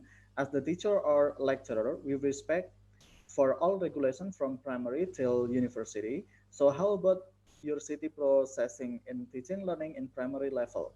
Is there using WA also or other apps? And how about the process itself? I think it's about the regulations from each school, right?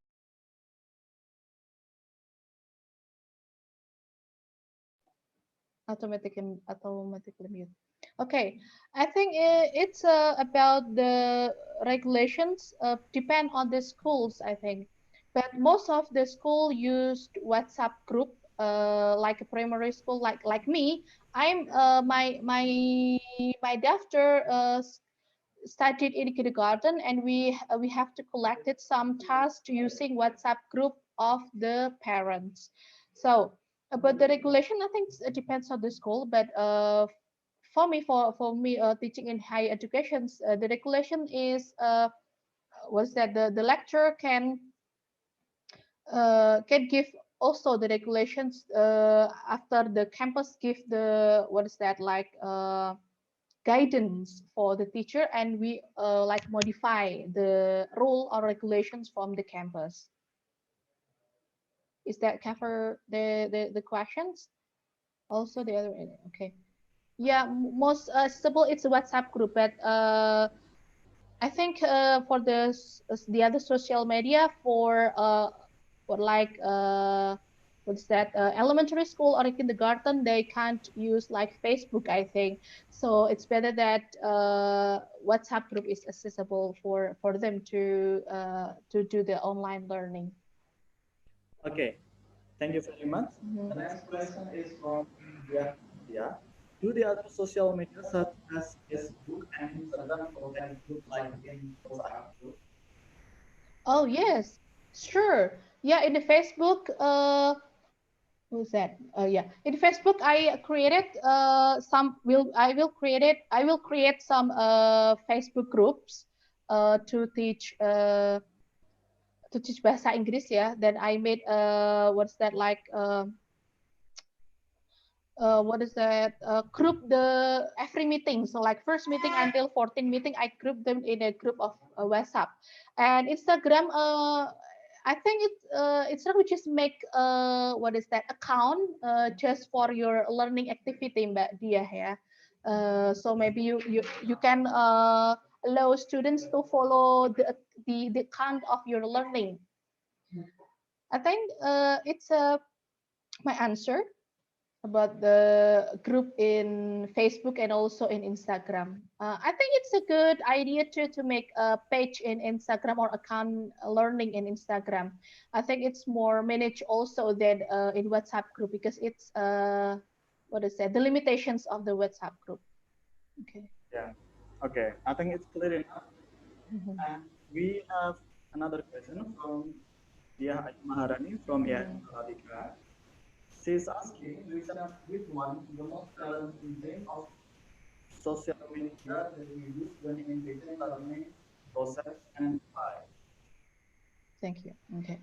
Yeah, for me, in my experience, when I thought social media, because most I my last experience, I most use WhatsApp. Yeah, here I think about the signal, the first, of course, because some students from remote area also. So I have to share my time again to check again the lateness of the students to submit the task, because I usually because we have a teaching less than 2 hours, but because of the the lateness of submissions of the task, it will make me spare my time again to check the student task. I think that's my explanations, Mr. Hasbi. Okay. Yeah. So we'll go to the next question. It's from Christian Yusra. Some students tend to avoid using their personal social media as they want to keep it as a personal space. What will you recommend for this issue? Okay, I see. Yeah, when we use the Facebook, when we use Facebook group, we try to invite or what's that? Include them in in our group. I think it's better that we recommend them to use a real name. Maybe they can create another account, so they keep secret of their private account. So maybe it can be double account or the what is that, the real name for teaching learning, and the other account for just for fun. I think it's a good it's my suggestion. Okay. Mhm. Yeah. So I think using personal account or not, Mhm. it's an issue or not. It Mhm. depends on the teacher themselves, right? Yeah. Yeah, and also if we what is that group in the Facebook group, I think the teacher or the other friends will not try to kepo their personal life. Okay, this next question is a little bit not really related to the main focus of your material, but perhaps you still can comment on it. Mhm. So Soleha is asking about what do you think about using Google Classroom in pembelajaran jarak jauh? Mhm. Is it also effective than Facebook or Blagit? Yeah, good idea, Mbak Soleha. Actually, I want to try this Google Classroom, but I did my like a small survey to my students in last semester. I asked them about how about changing the learning situation or learning process to Google Classroom, and they said, no, ma'am, I have like a signal problem, and most of them less active to give a command to uh, yeah to play around the Google Classroom. So I okay just use WhatsApp then. So for me, I will not use it because Google Classroom, they have to learn again. It doesn't part of their daily life. So I for me it's better for me to choose WhatsApp or maybe Facebook for teaching learning process online. Okay. Okay, Mm-hmm. so we got another question from Mm-hmm. Rani. Mm-hmm.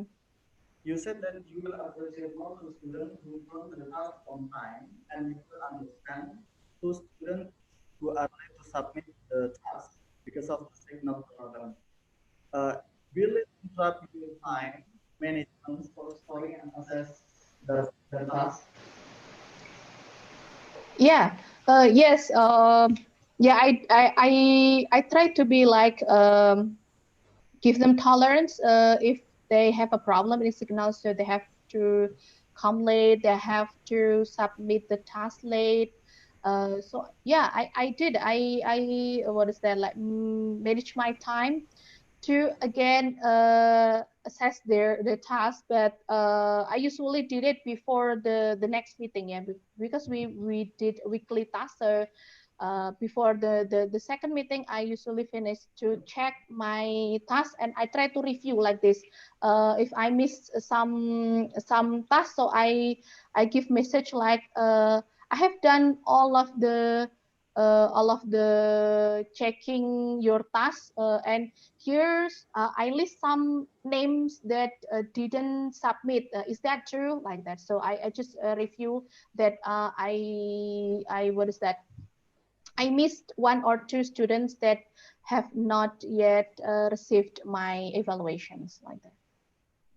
Okay, thank you. Mm-hmm. Uh, we have no more questions yet for now, but we got one participant sharing that she's not only applying classroom using WhatsApp, but also using Google Classroom, Edmodo, and Moodle. Mm-hmm. So those are some other examples of online classes that can be explored as well. Mm-hmm. And also, thank you for the compliment from Husni Tamrin. He says that all speakers are very good in explaining the logic. So I think we should give them thumbs up, okay? And Do you, we need to explain or I mean discuss the preliminary questions or just we actually have just quite a have good fun? number of questions already, Mm-hmm. but I will just give freedom to the speaker whether you want to explore those questions or not, because I don't know whether those questions has been answered during the presentation as well. Oh yeah. Okay.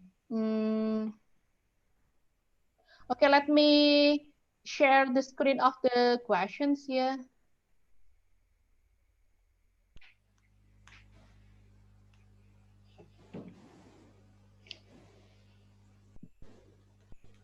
Okay, here I found preliminary questions when I read the Google form of registrations, and some questions I collected that related my title. Like the first questions here, how can students remain productive, creative, innovative during online learning? And also while the lectures themselves cannot directly evaluate the learning that occurs. Okay, for me, I never let students task not corrected. It's a part of our responsibility as the teachers. We give them a task, so we are responsible to assess it. Yeah, that's for question number one. And for the next questions, how should we deal with the reality where a remote area limits students' access to online learning from their house? And the second, I meet a reality that some students have no gadgets to conduct 100% online learning. It's difficult for both the teachers and students, and I think that's a challenge. What do you think about it? Well, yeah, I said before that I usually do open response and free time for students to answer or ask questions and submit the task to overcome the signal problems and another. But at first, I usually emphasize that time management is important. So whoever submits the task in or on time, I will get bonus point for me. That's included in a task assessment, I think. So about the signal, yeah, the lateness, I will still receive the task. Okay, and then the next questions, could you give us suggestion to prevent problems when we utilize social media for online learning? Yeah, here I provided some suggestions like you have to upload simple material about text, sorry, protect the group account from spams or people who are not related to our online class, and give creative but simple tasks. Upload random presence list to prevent low students during online learning. Yeah, sometimes we found students are missing our teaching learning process, so we can give random presence list and like we start our learning at 8 and at 8 until 10, and then we try to give randomly the presence list, maybe at 9, and then the other day it's at 9:30, and the other day again 8:30, and so on. So we can prevent low students during the online learning. Well, and then the next questions about the teaching kind of text and its grammar structure and language features through social media. Here I provide some suggestions for you, like upload simple material about text. You can modify first from internet and then bold or mark the grammatical structure and language features learned from the meeting session for the meeting session, yeah, and then re-explain again if students are still confused, and then practice time to student to analyze other simple text prepared by the teacher, yeah, the other text. If it still has enough time, give students challenge to look for a similar text and perhaps modify the text based on the necessary, the grammatical structure and language features learned. Then upload it in social media and tag the teacher, of course, and do it in groups so it will be peer-reviewed text if it's possible. Okay, I think that's all for me. Okay. Okay, thank you very much for the great presentation as well as uh, the great feedback to all those questions. There were so many questions, and all the questions have been answered very well. So before we close the session, of course, I would like to read out some notes that I have taken during our presentation. So I have uh, listed four notes from the material, the presentation material. The first one is about the social media definition. It is quoted from Stephanie Amangka and Maria Ranieri. Social media are a group of internet-based applications that build on the ideological and technological foundation of Web 2.0, which allows the creation and exchange of user-generated content. Miss Marisa has used some popular social media and classics such as Facebook, Instagram, YouTube, WhatsApp, and she has shown how she has used them to achieve the learning goals of her classes.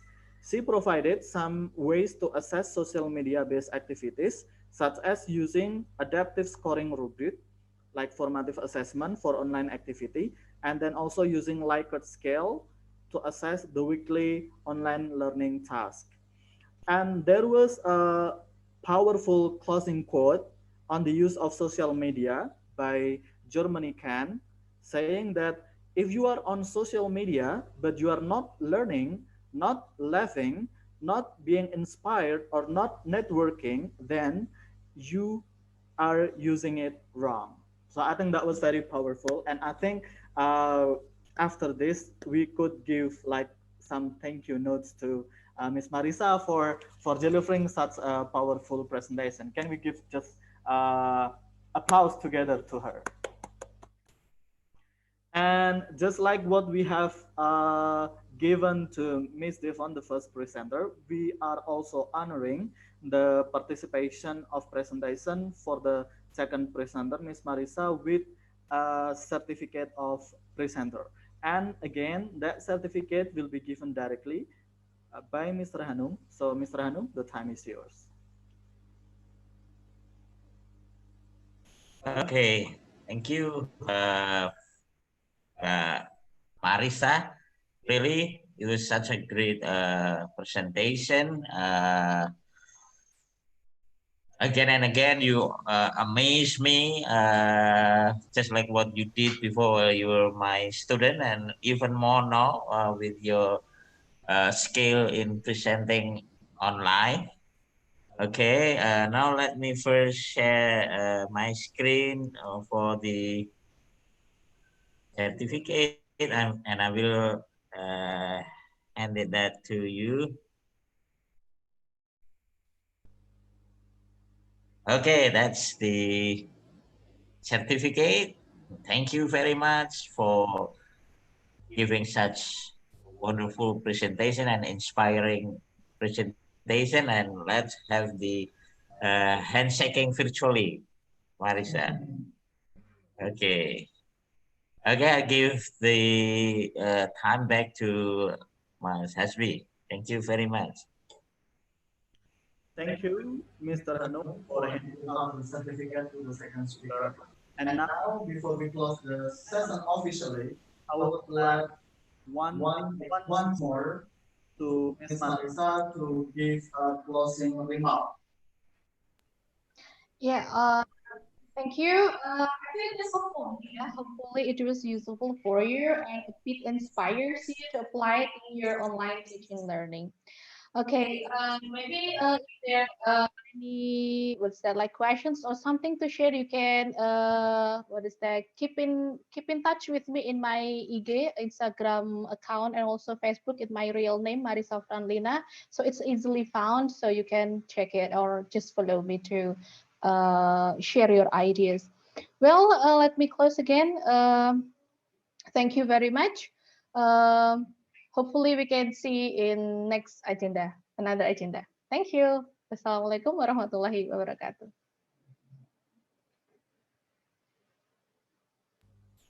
Okay, thank you, Ms. Marisa, for the great presentation. And for all audience, do not leave yet because we are still having the third session of the seminar or webinar. And I can assure you this third presentation also will be very interesting and the material is also very interesting and good. So I'll just check on the third presenter first. Ms. Nikki Raga, are you there now? Yes. Okay, thank you for checking in, and I'm going to read your profile first before giving the time for you to present. So everyone, here is the third presenter, Ms. Niki Raga Tantri MPD. She did her bachelor study at University Negeri Surabaya and her master study at Universitas Negeri Malang, both in the major of English education. She is currently a language teacher in the International Finance Department of Hebei Foreign Studies University, China. She is also a webinar tutor, online tutor, as well as module writer for various courses at Universitas Terbuka. She was one of the facilitators of the 2018 Indonesian Massive Open Online Courses, a program by the U.S. Embassy's Regional English Language Office Jakarta. Probably some of you participate in that program too. And she has 7 records of article and proceeding publications since 2013 on various themes under ELT field. Again, before we have the webinar session with Ms. Nikki, I'm going to inform you that the presentation will be 45 minutes long and will be followed with 15 minutes Q&A session. You can write feedbacks, comments, questions, or anything on the Zoom or YouTube chat during or after speaker's presentation. Without any further ado, so right now I'm going to give the virtual stage to Ms. Nikki for presenting her topic of implementing asynchronous and synchronous online learning time frame in distance learning. Ms. Nikki, time is yours. Yeah, okay. Thank you, Bapak Hasbi. Till morning, yeah. Good morning, everyone. Well, do all of you can hear my voice? Yes, I think. All right. Okay. Assalamualaikum warahmatullahi wabarakatuh. Well, it's super excited to have the chance to speak in amazing webinar hosted by Language Development Unit of Institut Agama Islam Negeri Salatiga. Thank you, Bapak Hanum Trioko, as the head of this Language Development Unit, to give me the chance for presenting my materials in this webinar. And also, thank you to the webinar committee. Well, today I will present about the time frame of how to implement synchronous and asynchronous mode in distance learning. Actually, this is a very big topic, yeah. However, I will cover everything important for you who are interested to teach using this online learning mode in the upcoming teaching activities in these 45 minutes. Okay, let me share my screen. All right. Okay. All right. So I think all of you can see my screen, yeah? Can all of you can see my PowerPoint?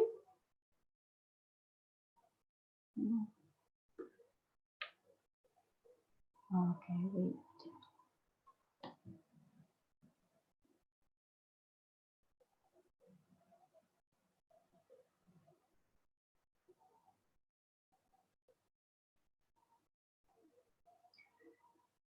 All right.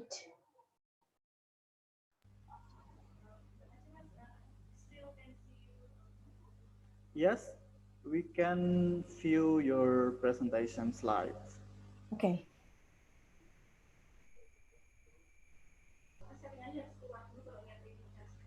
Before I start, let me begin with a little poll. Yeah. There are only 2 questions, but I'd like to know whether you have already implemented the synchronous and asynchronous online learning modes in your previous teaching activities. For Bapak Novel, could you launch the poll? Okay, yeah. All right. So I believe all of you can see the questions in your device. Yeah, you can answer the question. Then if you are finished, you can give me a sign by using emoticons or what is it, reactions, yeah, such as thumb up in the Zoom menu. And I will wait for about 1 minute, yeah? Or 30 seconds is enough, I think. All right, oh, interesting. All right, good. Oh, okay, some of you give me reactions in Zoom. All right. Okay. Well, okay, some of you still are answering the poll.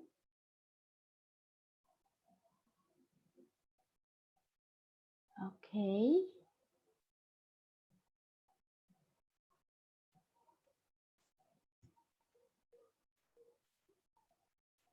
Okay, I think let me stop now.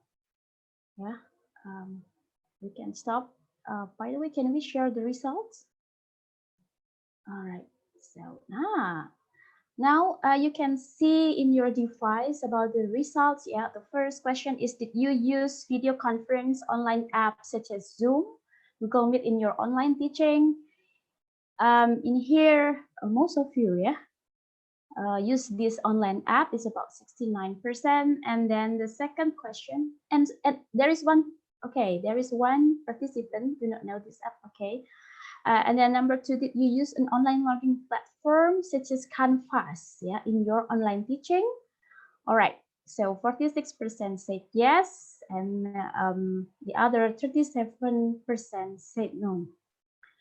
Okay, and some of you do not know this app. All right. Well, in here, we can see that from the result that mostly all of you use synchronous. Yeah.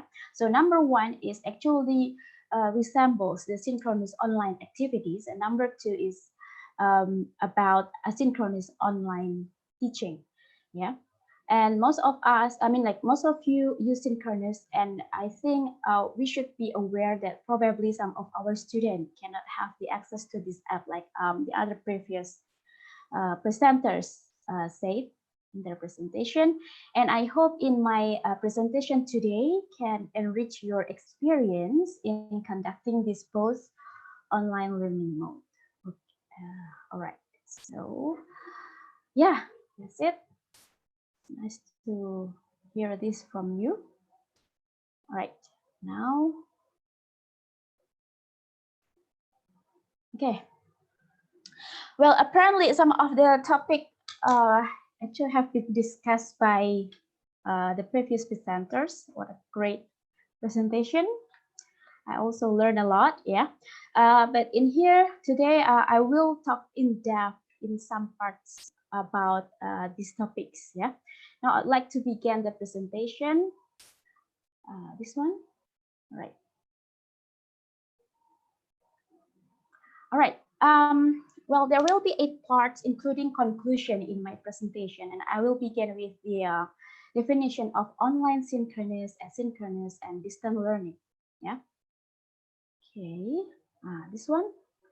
Um, First of all, I like to begin with the concept of time in online learning.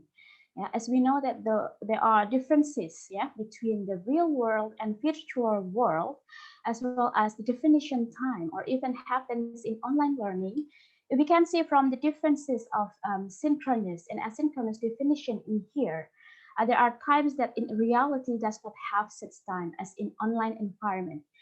In online world, we have, I referred to the student's time, which is called as asynchronous learning, while in synchronous time, it's more into agreement, which happen in many universities or other educational institutions, which is, we can call it as a teacher's time and also the student's time, yeah.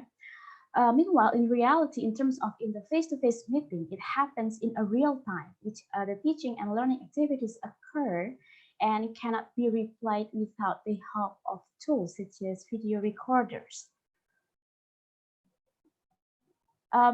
These are the distinct points between the traditional teaching and online learning environment.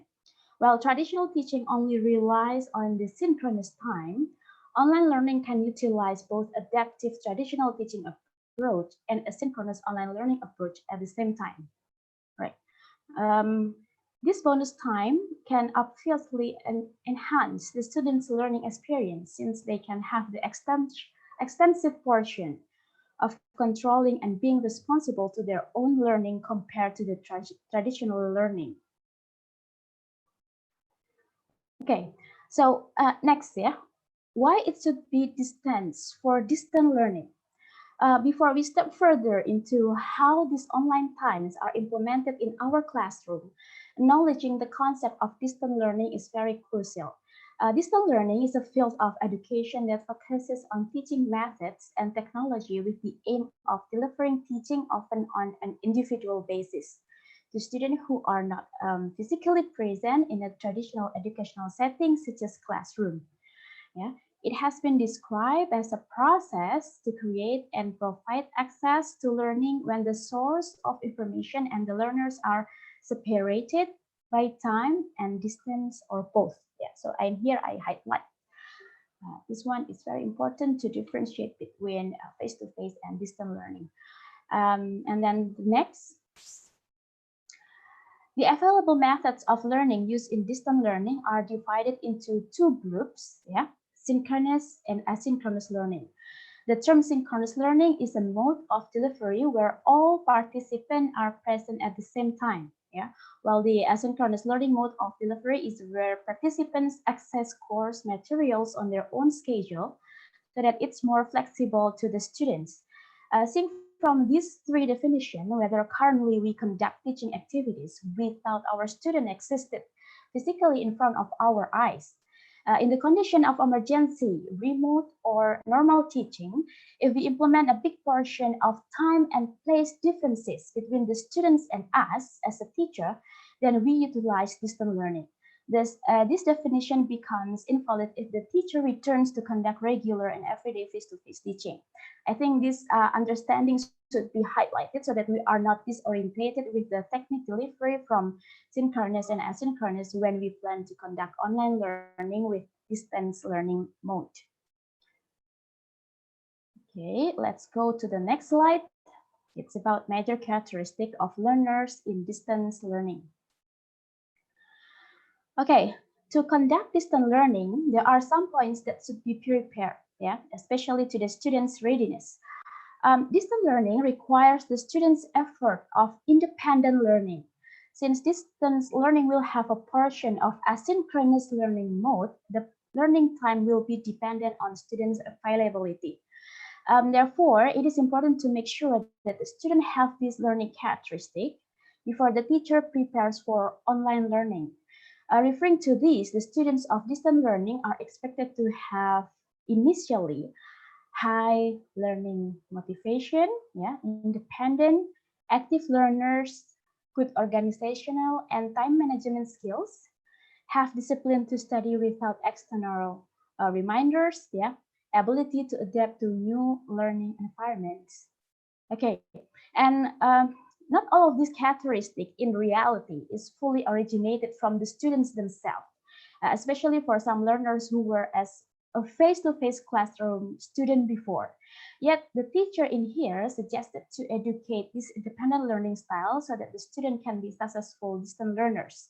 The teacher can employ sustained encouragement activities before, whilst, and after the online learning sessions. Okay, on this one, yeah, they need to raise this issue. All right, so there are some points that why this theme is discussed. First, because there is an education policy in emergency during COVID-19 in Indonesia, so that there are some educational institutions in Indonesia should implement online learning. And then the second, I still found some people in some forums were confused about how to implement online teaching and learning appropriately, considering synchronous and asynchronous online tools during the pandemic.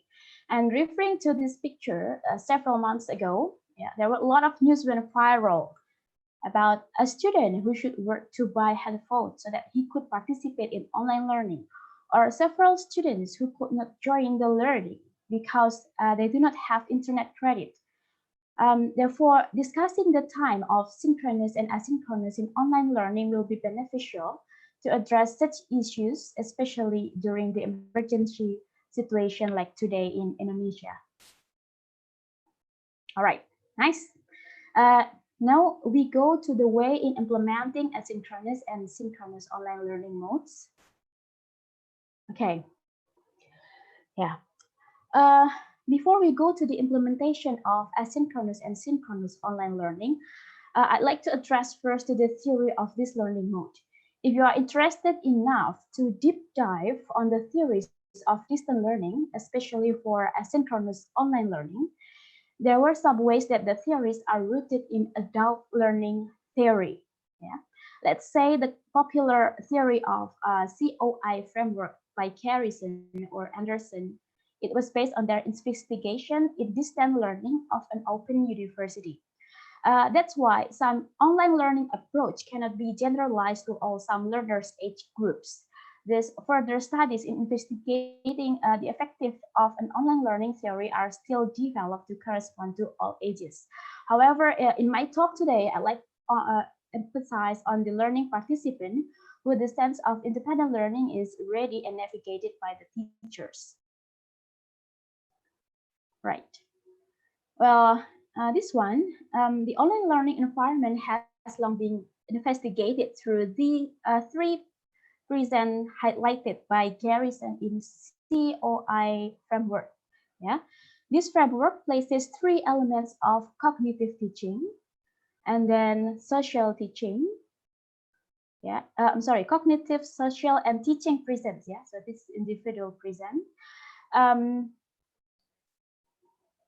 Well, this one and this all of these presents were inspired by the teaching and learning activities in conventional classroom. So in traditional classroom, like face-to-face, it was identified that the presence of the teacher and learners are the essential parts of the successful learning activities. And later is used for a COI framework to be applied in online learning environment. In this diagram, you can see these three presences complemented each other. Thus, to create conducive online learning environment, it will be better if we consider at least these three presences, cognitive presence, yeah, which contributes to the extent in which the learners in any particular configuration of community of inquiry are able to construct meaning through sustained communication, while teaching presence is defined as the design facilitation and direction of cognitive and social process for the purpose of realizing personally, meaningfully, and education learning outcomes. And social presence is the ability of learners to project their personal characteristic into community of inquiry in which they present themselves as real people in online learning. All these presences can be made as of both asynchronous and synchronous learning modes. All right. Well, now let's go to the asynchronous online learning first. Yeah. Why? Yeah, why we have to use this? To utilize the online time efficiently, I like to recommend that the teacher can make use of asynchronous learning aspect first, and then plan the learning activities on synchronous modes. Some light reasons are because this one, yeah. It can accommodate students' self-pace in which the students can control their own learning, and it can make themselves more responsible toward their learning goals. And then it can accommodate for the student who cannot access synchronous learning. And this is very important to be considered because not all of our students can access for synchronous online, such as Zoom or Google Meet all the time. And then not all students in some parts in Indonesia have perfect internet access like the access in a big city. And not all students are rich enough to afford for the internet credit or even Wi-Fi subscription to participate, in online learning. In here, yeah, and then the next, it is suitable for students' time, and they are free to arrange their learning time based on the negotiated class schedule, right?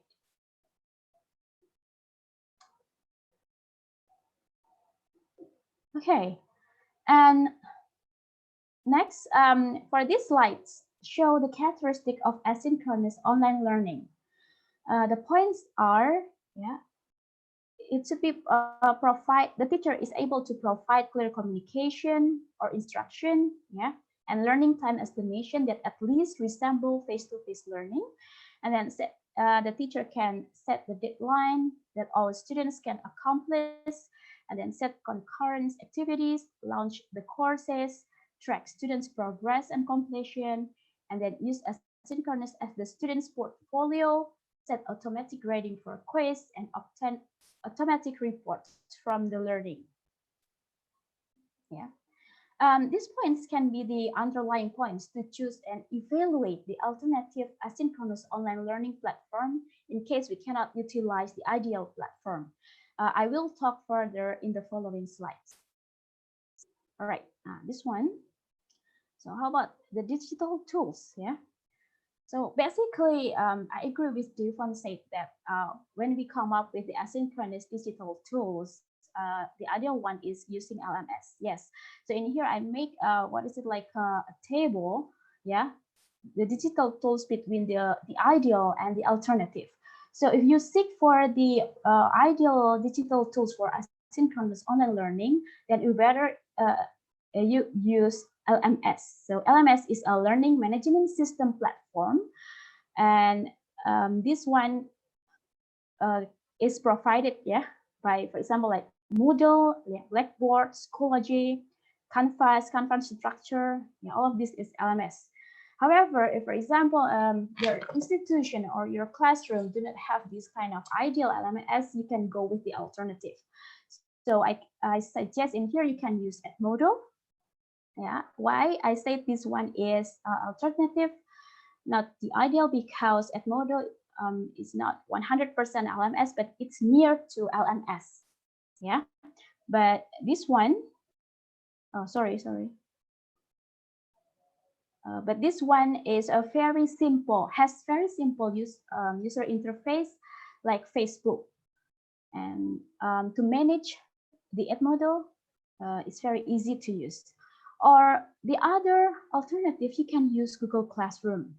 Yeah, but you will need some extension apps for Google Classroom, because Google Classroom is not designed for LMS. So if you want to make Google Classroom like for LMS, so you need to install some extension apps. Yeah, or probably you can find the other online platform that make use of the underlying points that I mentioned in the previous slide. So if you want to search on the platform that is suitable for asynchronous online learning, at least the platform can have this kind of underlying points. Yeah. Okay, and then this one. All right.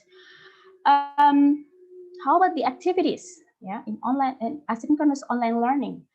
In LMS platform, you will find a lot of activities that you can employ in your online class.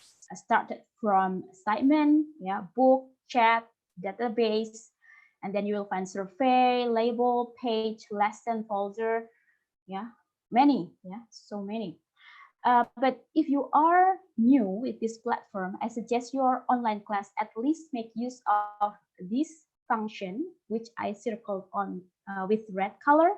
Yeah, for example, like assignment. In here, the assignment, the advantage is you can set a final project here, and then you can have file. It is beneficial for attaching material, such as in the form of PDF, yeah, Microsoft Word. And it will be good if you want to attach reading material file using this feature. And then the next is the discussion forum. Well, in distance learning, discussion forum is the heart of the activities. So I recommend to include these activities, yeah, the discussion forum in the asynchronous learning.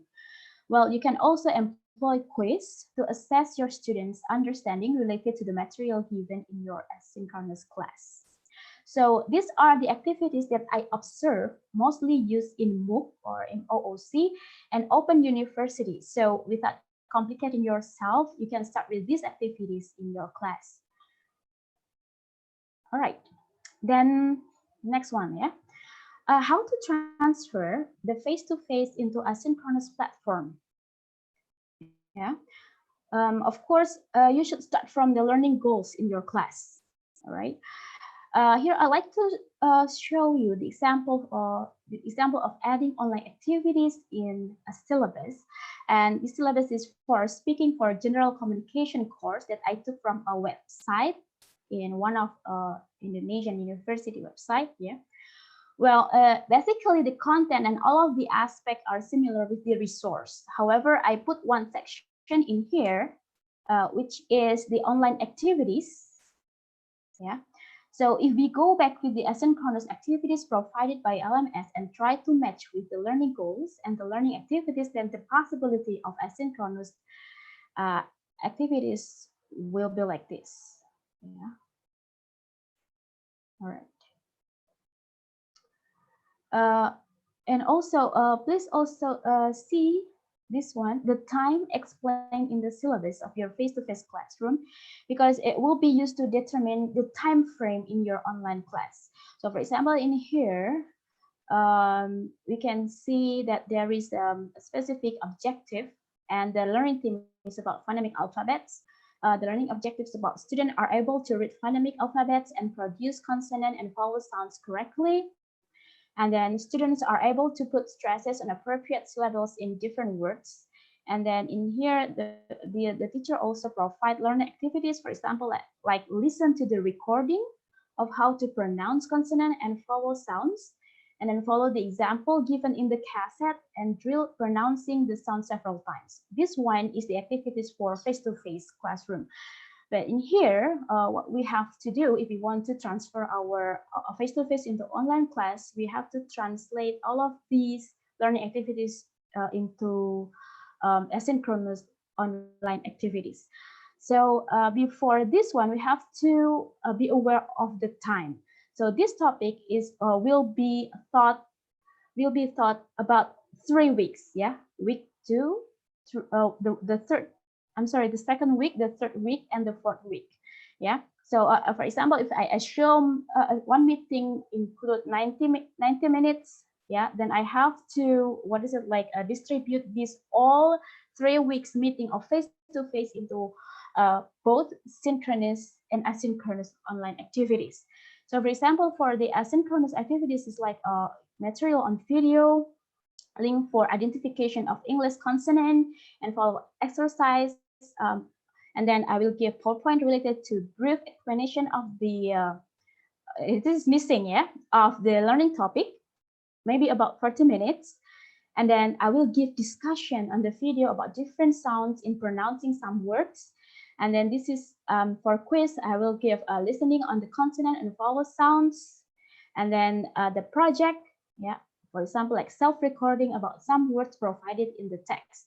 So if after I manage the time for the asynchronous, how many minutes for the student to learn this one. So the rest of the asynchronous time can be used for synchronous online activities.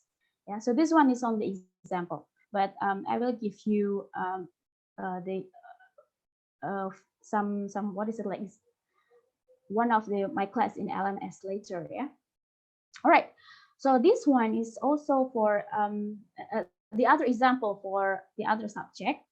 Yeah, this is writing one course for writing. Similarly, the other course, such as writing one, I also took syllabus from the other university in Indonesia, and the learning goal is to be able to describe a person in written text. Then the additional section for the online activities contain possibly like this. Yeah, I'm sorry, this is in Indonesian language. Well, it will be materials which include video, yeah, the PowerPoint, or a reading resource related to descriptive writing. So it can be about the example of the writing text, the generic structure, etc. And then the next is considering the external link to teach the other learning themes in learning goals. For example, we can add present progressive tense and present continuous tense, external website links. Yeah. So by giving these external links from the other internet resource in the internet, yeah, it will help us to prepare the material. Of course, we need to evaluate the link first, especially the contents and the interface, whether it suits our learning goals or not.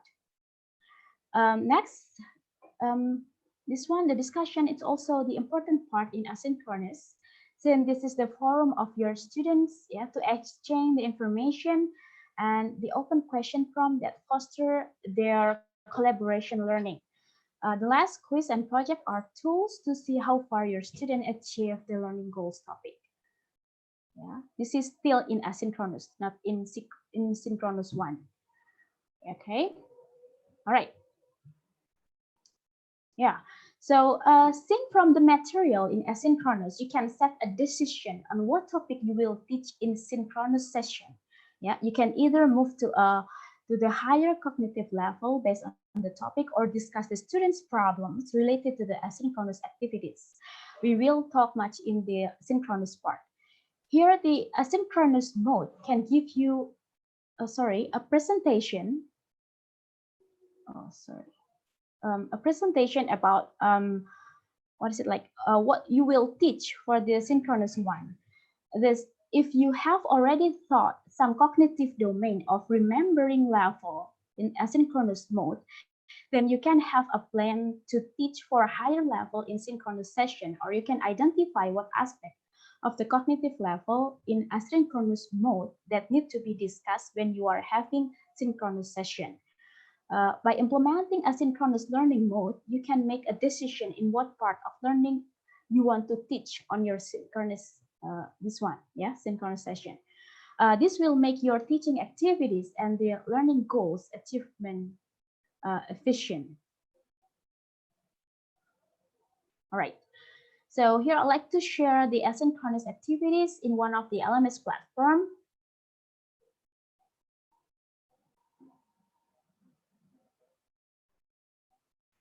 Right. Oh, sorry.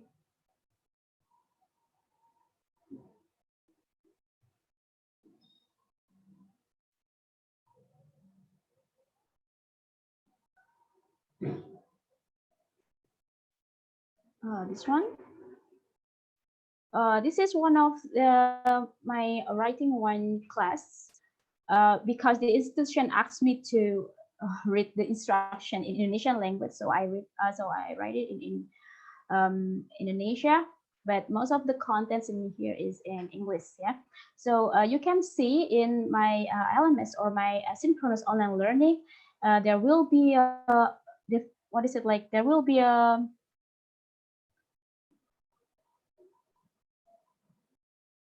sorry. Let me play again.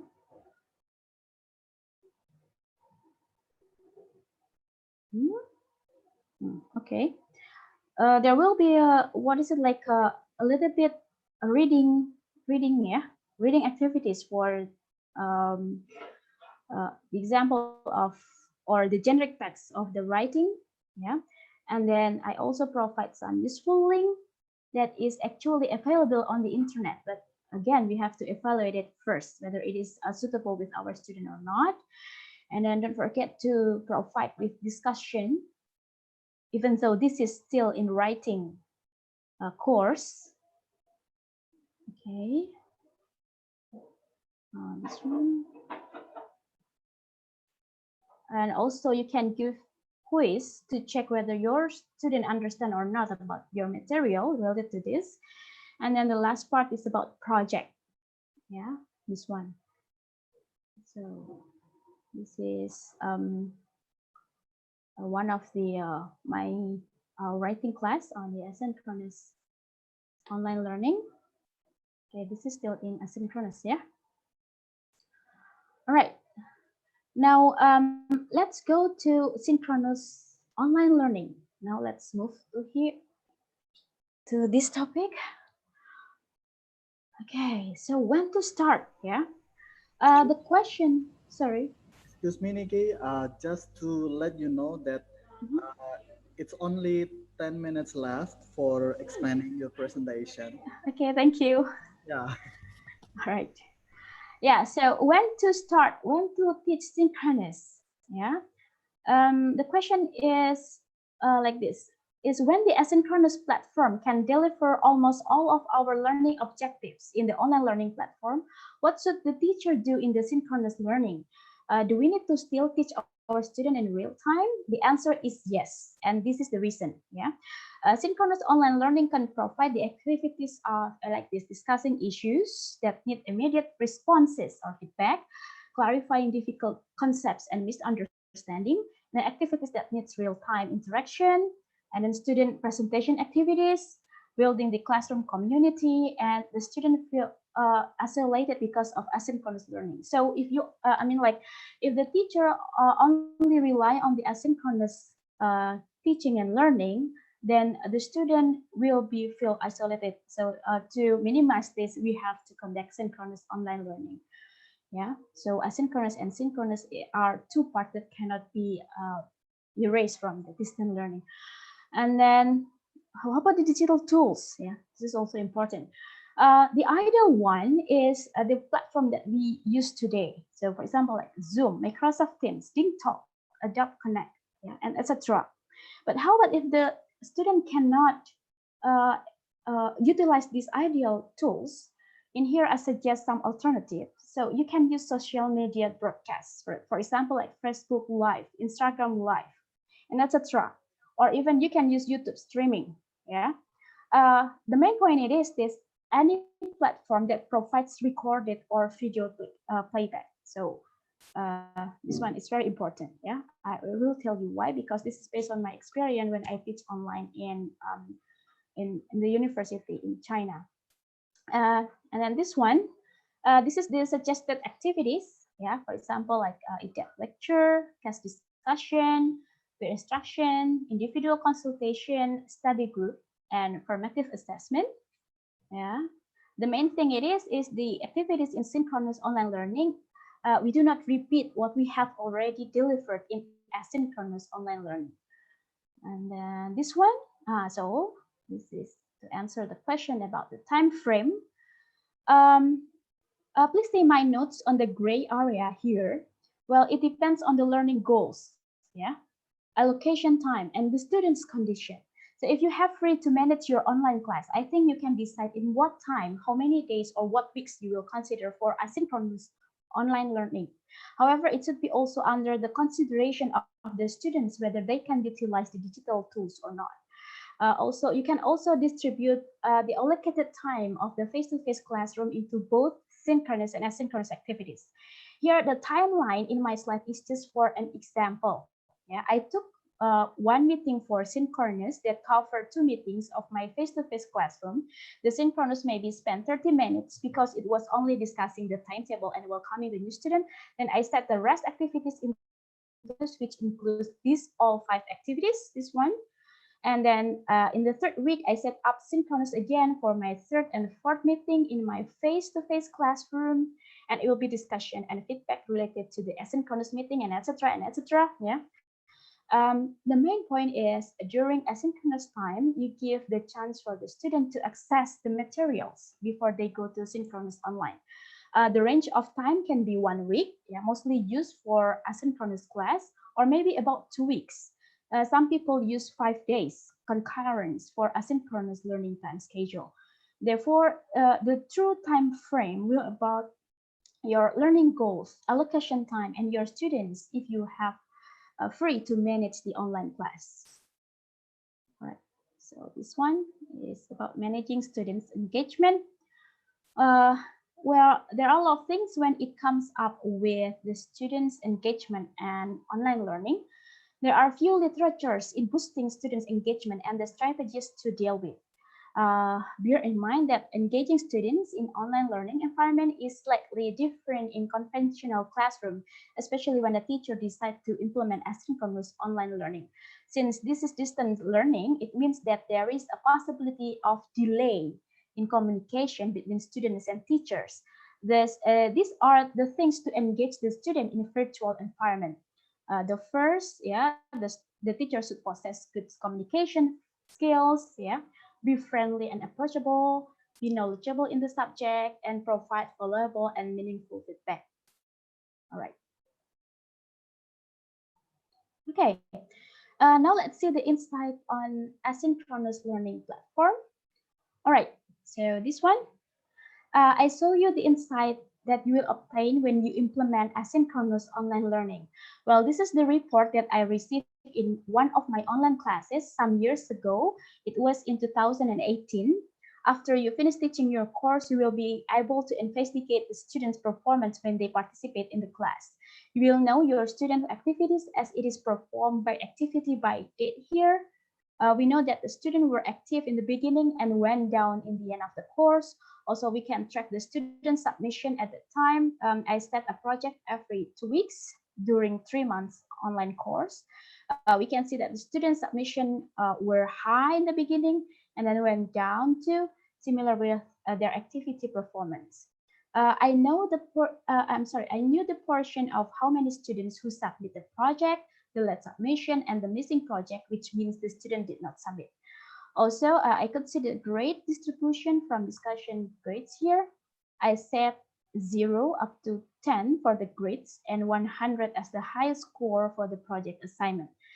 This feature is only a small feature of the LMS or Learning Management System platform that we can investigate, and we are still able to explore further in what LMS can report about our courses. All right, and this one, the insight on asynchronous learning platform. All right, so here is one of the synchronous online learning platforms, and I use it to teach my students in China. When the pandemic happened in the last semester, the learning situation was transferred into fully online learning. At the time, I was in Indonesia and could not return to China due to the pandemic, so I taught my student from Indonesia. The online learning mode employed fully synchronous online learning, in which was a little bit different with the situation of online learning happened in Indonesia. Here I use broadcasting mode in synchronous online teaching. Thus, I could not see my student in face-to-face mode virtually. The students were only responses using the chat message. Since it was fully synchronous teaching, I conducted the learning as it was happened in my traditional teaching. My broadcasting teaching was saved as video playback so that the student could reply my video anytime.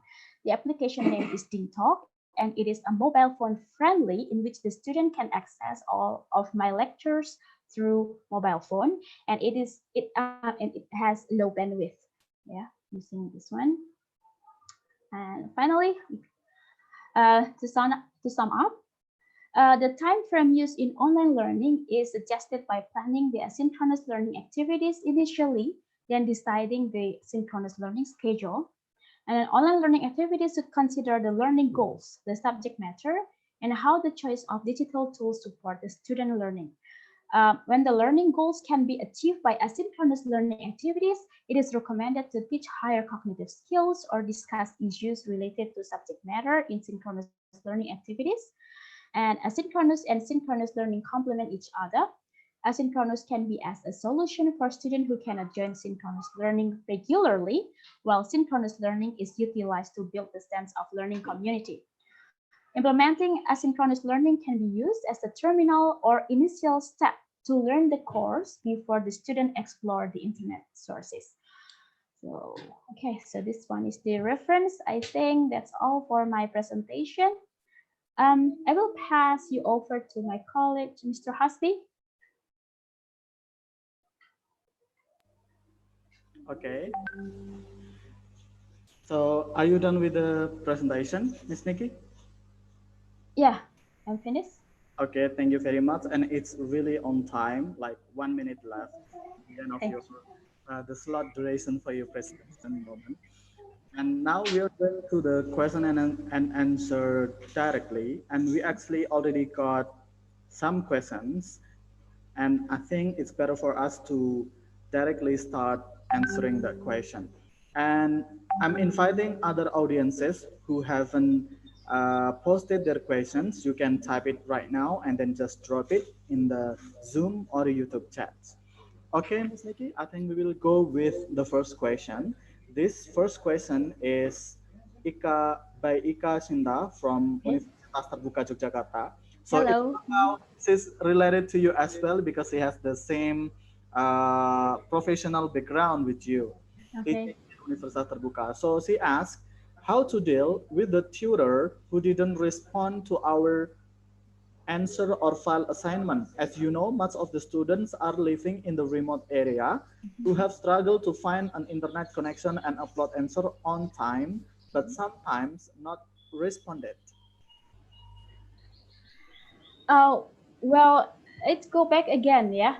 In distant learning, the main point, the important part in distance, yeah, is about providing feedback. So, if there is a teacher who cannot giving feedback to the students in the online learning platform, I think um, there should be any effort. Yeah, there should be any effort from the teacher to what is it like to provide the feedback, because the online platform is the only way to reach the students. Yeah, that is why um, in some universities, in a university that employ LMS like this, like asynchronous one, even though they set up for the deadline, they also still open or publish the discussion session. Yeah, a discussion or the project or assignment that needs feedback from the teacher. That is why, like I told before, that in asynchronous teaching, there is a possibility delay of communication between the tutor or the teacher and the student. That is why there should be any synchronous online activities to manage this kind of issue. So that's my answer. Okay, thank you very much. We will see if uh, she will respond to your answer again later in the chat. And now we Okay. are going to the second question. This is Mahtub Hidayat, a student of Indonesia Open University. Wow, we got some participants from Open University. Yeah, Okay. so it's very relatable to you as well. So he's asking how to handle a student with the good mood, although angrying. Okay. Yeah, I'm not really sure about this question, but probably you'll try to guess what this question leads to. Okay, so this student is a good student, but probably his or her behavior is not acceptable, something like that. So yeah, like I said, in my presentation, in my slide before, to foster, to boost the student engagement, at least the teacher should have what is it like the characteristic of being how to say, like being friendly to the students. Whatever the student condition, we should try to have how to say, like a good response. Yeah, good response, because there is a limitation, because this learning is not does not happen like in the face to face. So we do not, me as a teacher and they are as a student, they do not know each other about the condition visually. So if there is a student who have this kind of behavior, I think the teacher should think wise and provide the appropriate feedback related to or appropriate response related to these students. So still, the student should have a good response too regarding to the student. I'm sorry, the teacher, yeah, should have a good response too regarding to the students. Okay. Uh-huh. I think that was very clear. And we'll go to the next question. This one is from Himawan Unesa. If I'm not mistaken, Himawan have asked so many questions from the first session until now. If there is like a prize or something for audience, probably he will be the one. But I'm not sure about that. Yeah. So the question is, thank you for the insightful ideas. My question might be a little bit off your topic because the question is, do you have any idea of helping primary school ELT teachers, especially elementary school teachers, to teach online? All right. Hello, Bapak Himawan. Okay. Well, that is why in the beginning of my presentation, when I talk about the theory of distance learning, it is rooted from the adult learning theory. That is why there is still many investigation, yeah, about whether this distance learning is suitable or not for the young learners. Yeah. However, if due to this pandemic, I mean, like some of the teacher who teach the young learners should conduct the distance learning too, right? Uh, the idea is that uh, we cannot hinder. I mean, like we cannot erase the characteristic of the young learner first before we go to the online learning, because you know that this young learner have different characteristics with the adult learners. Yeah, that is why the characteristics should be considered first. Then we move to the online learning. So it should go back again to the characteristic. The I mean, like the student. I mean, the young learner student like color, like song, yeah, and you know they can like hold something that is real. So this kind of characteristic we can take it and for the implementing the online learning. So uh, in synchronous we can play the song for the student. We can play what is it like, we can provide picture, colorful picture to make them interest with our teaching. So this one that I, what is it like, suggest for the young learner, young learners in distance learning. Okay. Mhm. Actually, he continued typing. I mean, like that question is added with additional explanation. So he said that the contextual is like this. They are having problems of using online-based teaching due to the unequal quality and Mhm. resources. For primary education, probably that issue is a serious issue, and not and for higher education, we don't really find those issues troublesome. Yeah, so this one, that is why um, like when I read the news for related to teaching young learner in emergency situation like this, there are two approach that has been implemented in Indonesia. So the first is by distance learning. So the teacher can conduct the online learning in a spirited area from the learners. And the second, the teacher can do what's it like visitation to the students, to the young learner. Why they it needs face to face? It because it go back. It go back or it returns again with the characteristic of young learner.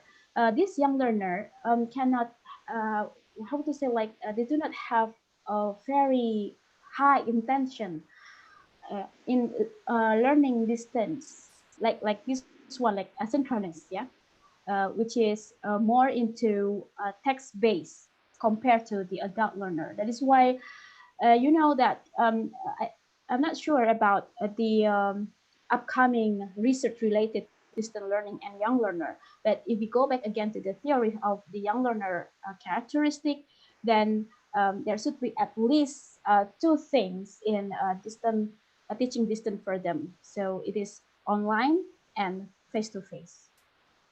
Okay, thank you very much. We already received another question. This one is from Christian Adiputra from ONS, asking, in your opinion, what ideal supports does an institution need to provide for their faculty members during this time? Also, while we might have 100% target of coverage in F2F classroom, during the pandemic, can we, let's say, reduce it to 60 or 80% given the challenging situation for both teachers and students?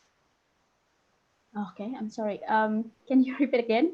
It was Yeah, there is a delay. yeah, maybe I will just rephrase it. Okay, So okay, okay.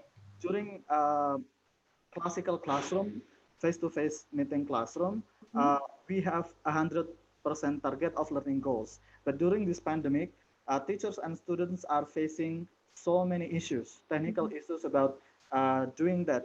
Can we lower like the learning goals, learning target, not 100%, but falling it into 60 until 80% or so? Okay. Well, actually, it depends on the situation. I mean, like, not situation, your institution. I mean, like, for example, if our government have the what is it like the choice to choose what kind of learning objective that the student can achieve, then we can do it. But I think um, it depends on the learning goals. I mean, like if the learning goals can make the student competencies reduce, then I think we should not decrease the learning objectives for or the learning goals. Yeah. So, however, I also read some news that the teacher can choose in what objectives that uh, they can implement in their class.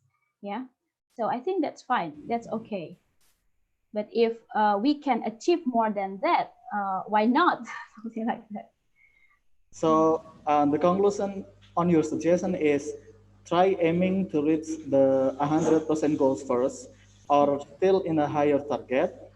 But Even though it's not perfect. yeah, okay. So thank you very much for the answers and also for the questions from all the audiences. And because it's time for us to finish this session also, we would like to close it.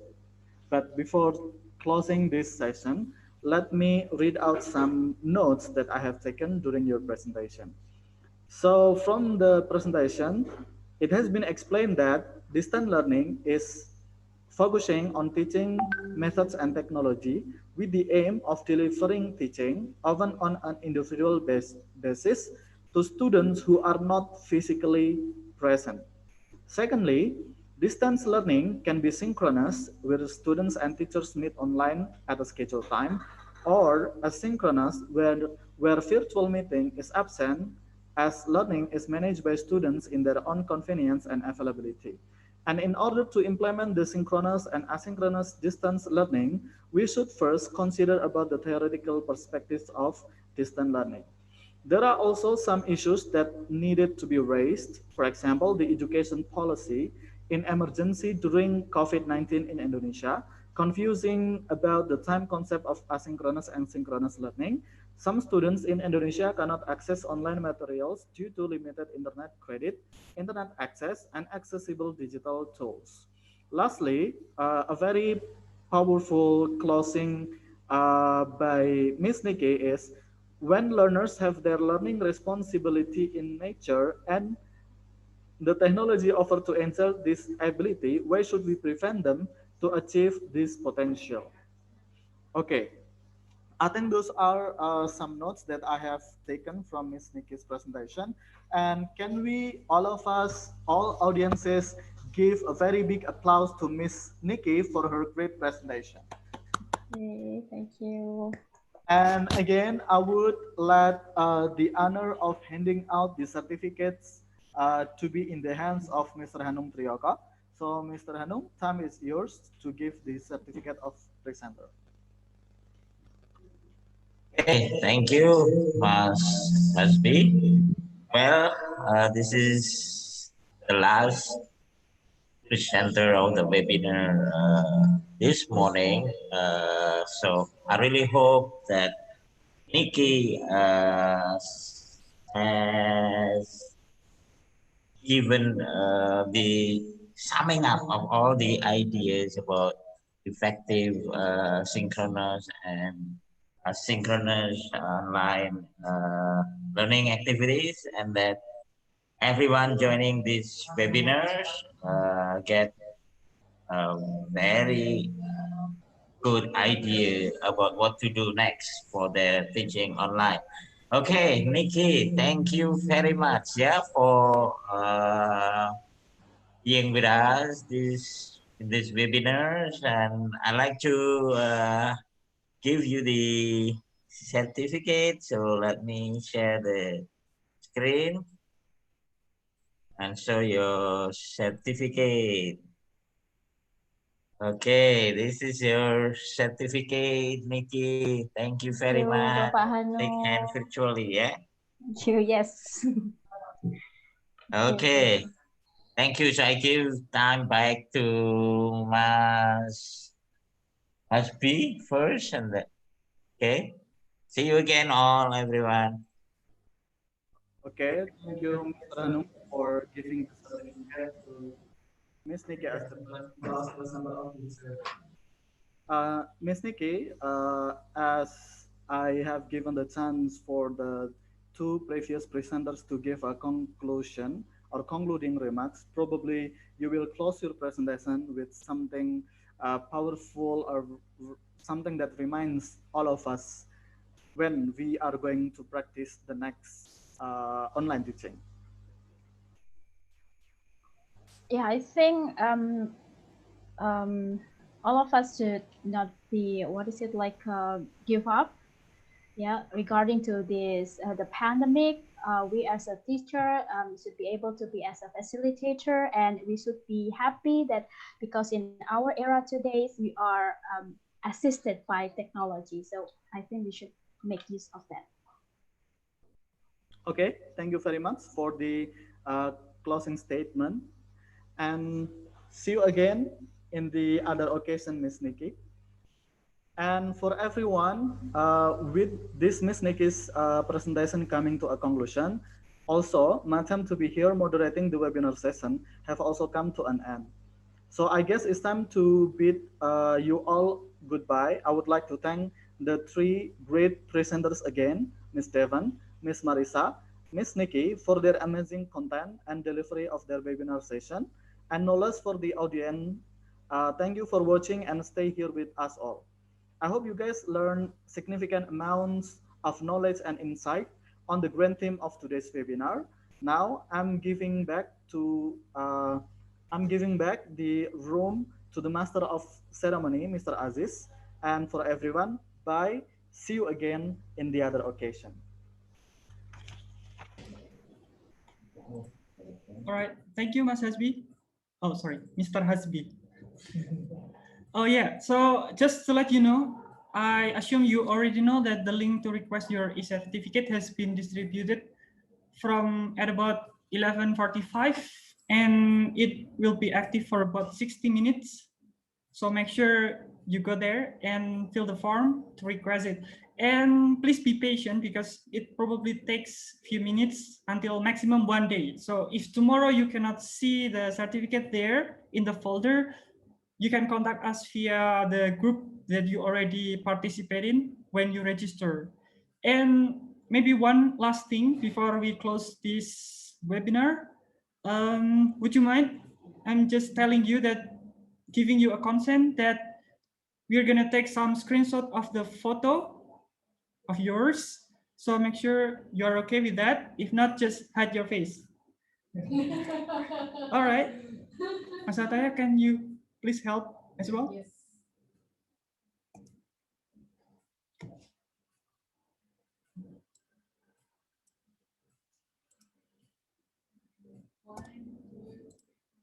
So I'm not counting, yeah? Just be ready.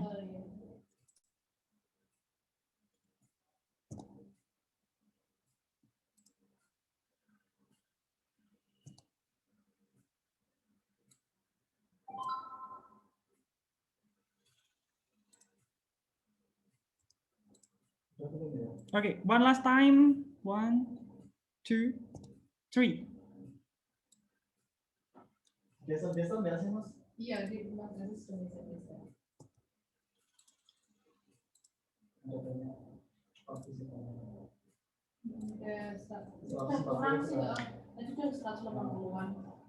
Yep. All right. All right. This is it. Okay, bye. Okay, so we have come to an end now. And thank you, everyone. We really appreciate you being here. Hopefully that this webinar will be useful for you. And until next time. Alhamdulillah. Assalamualaikum warahmatullahi wabarakatuh.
exit.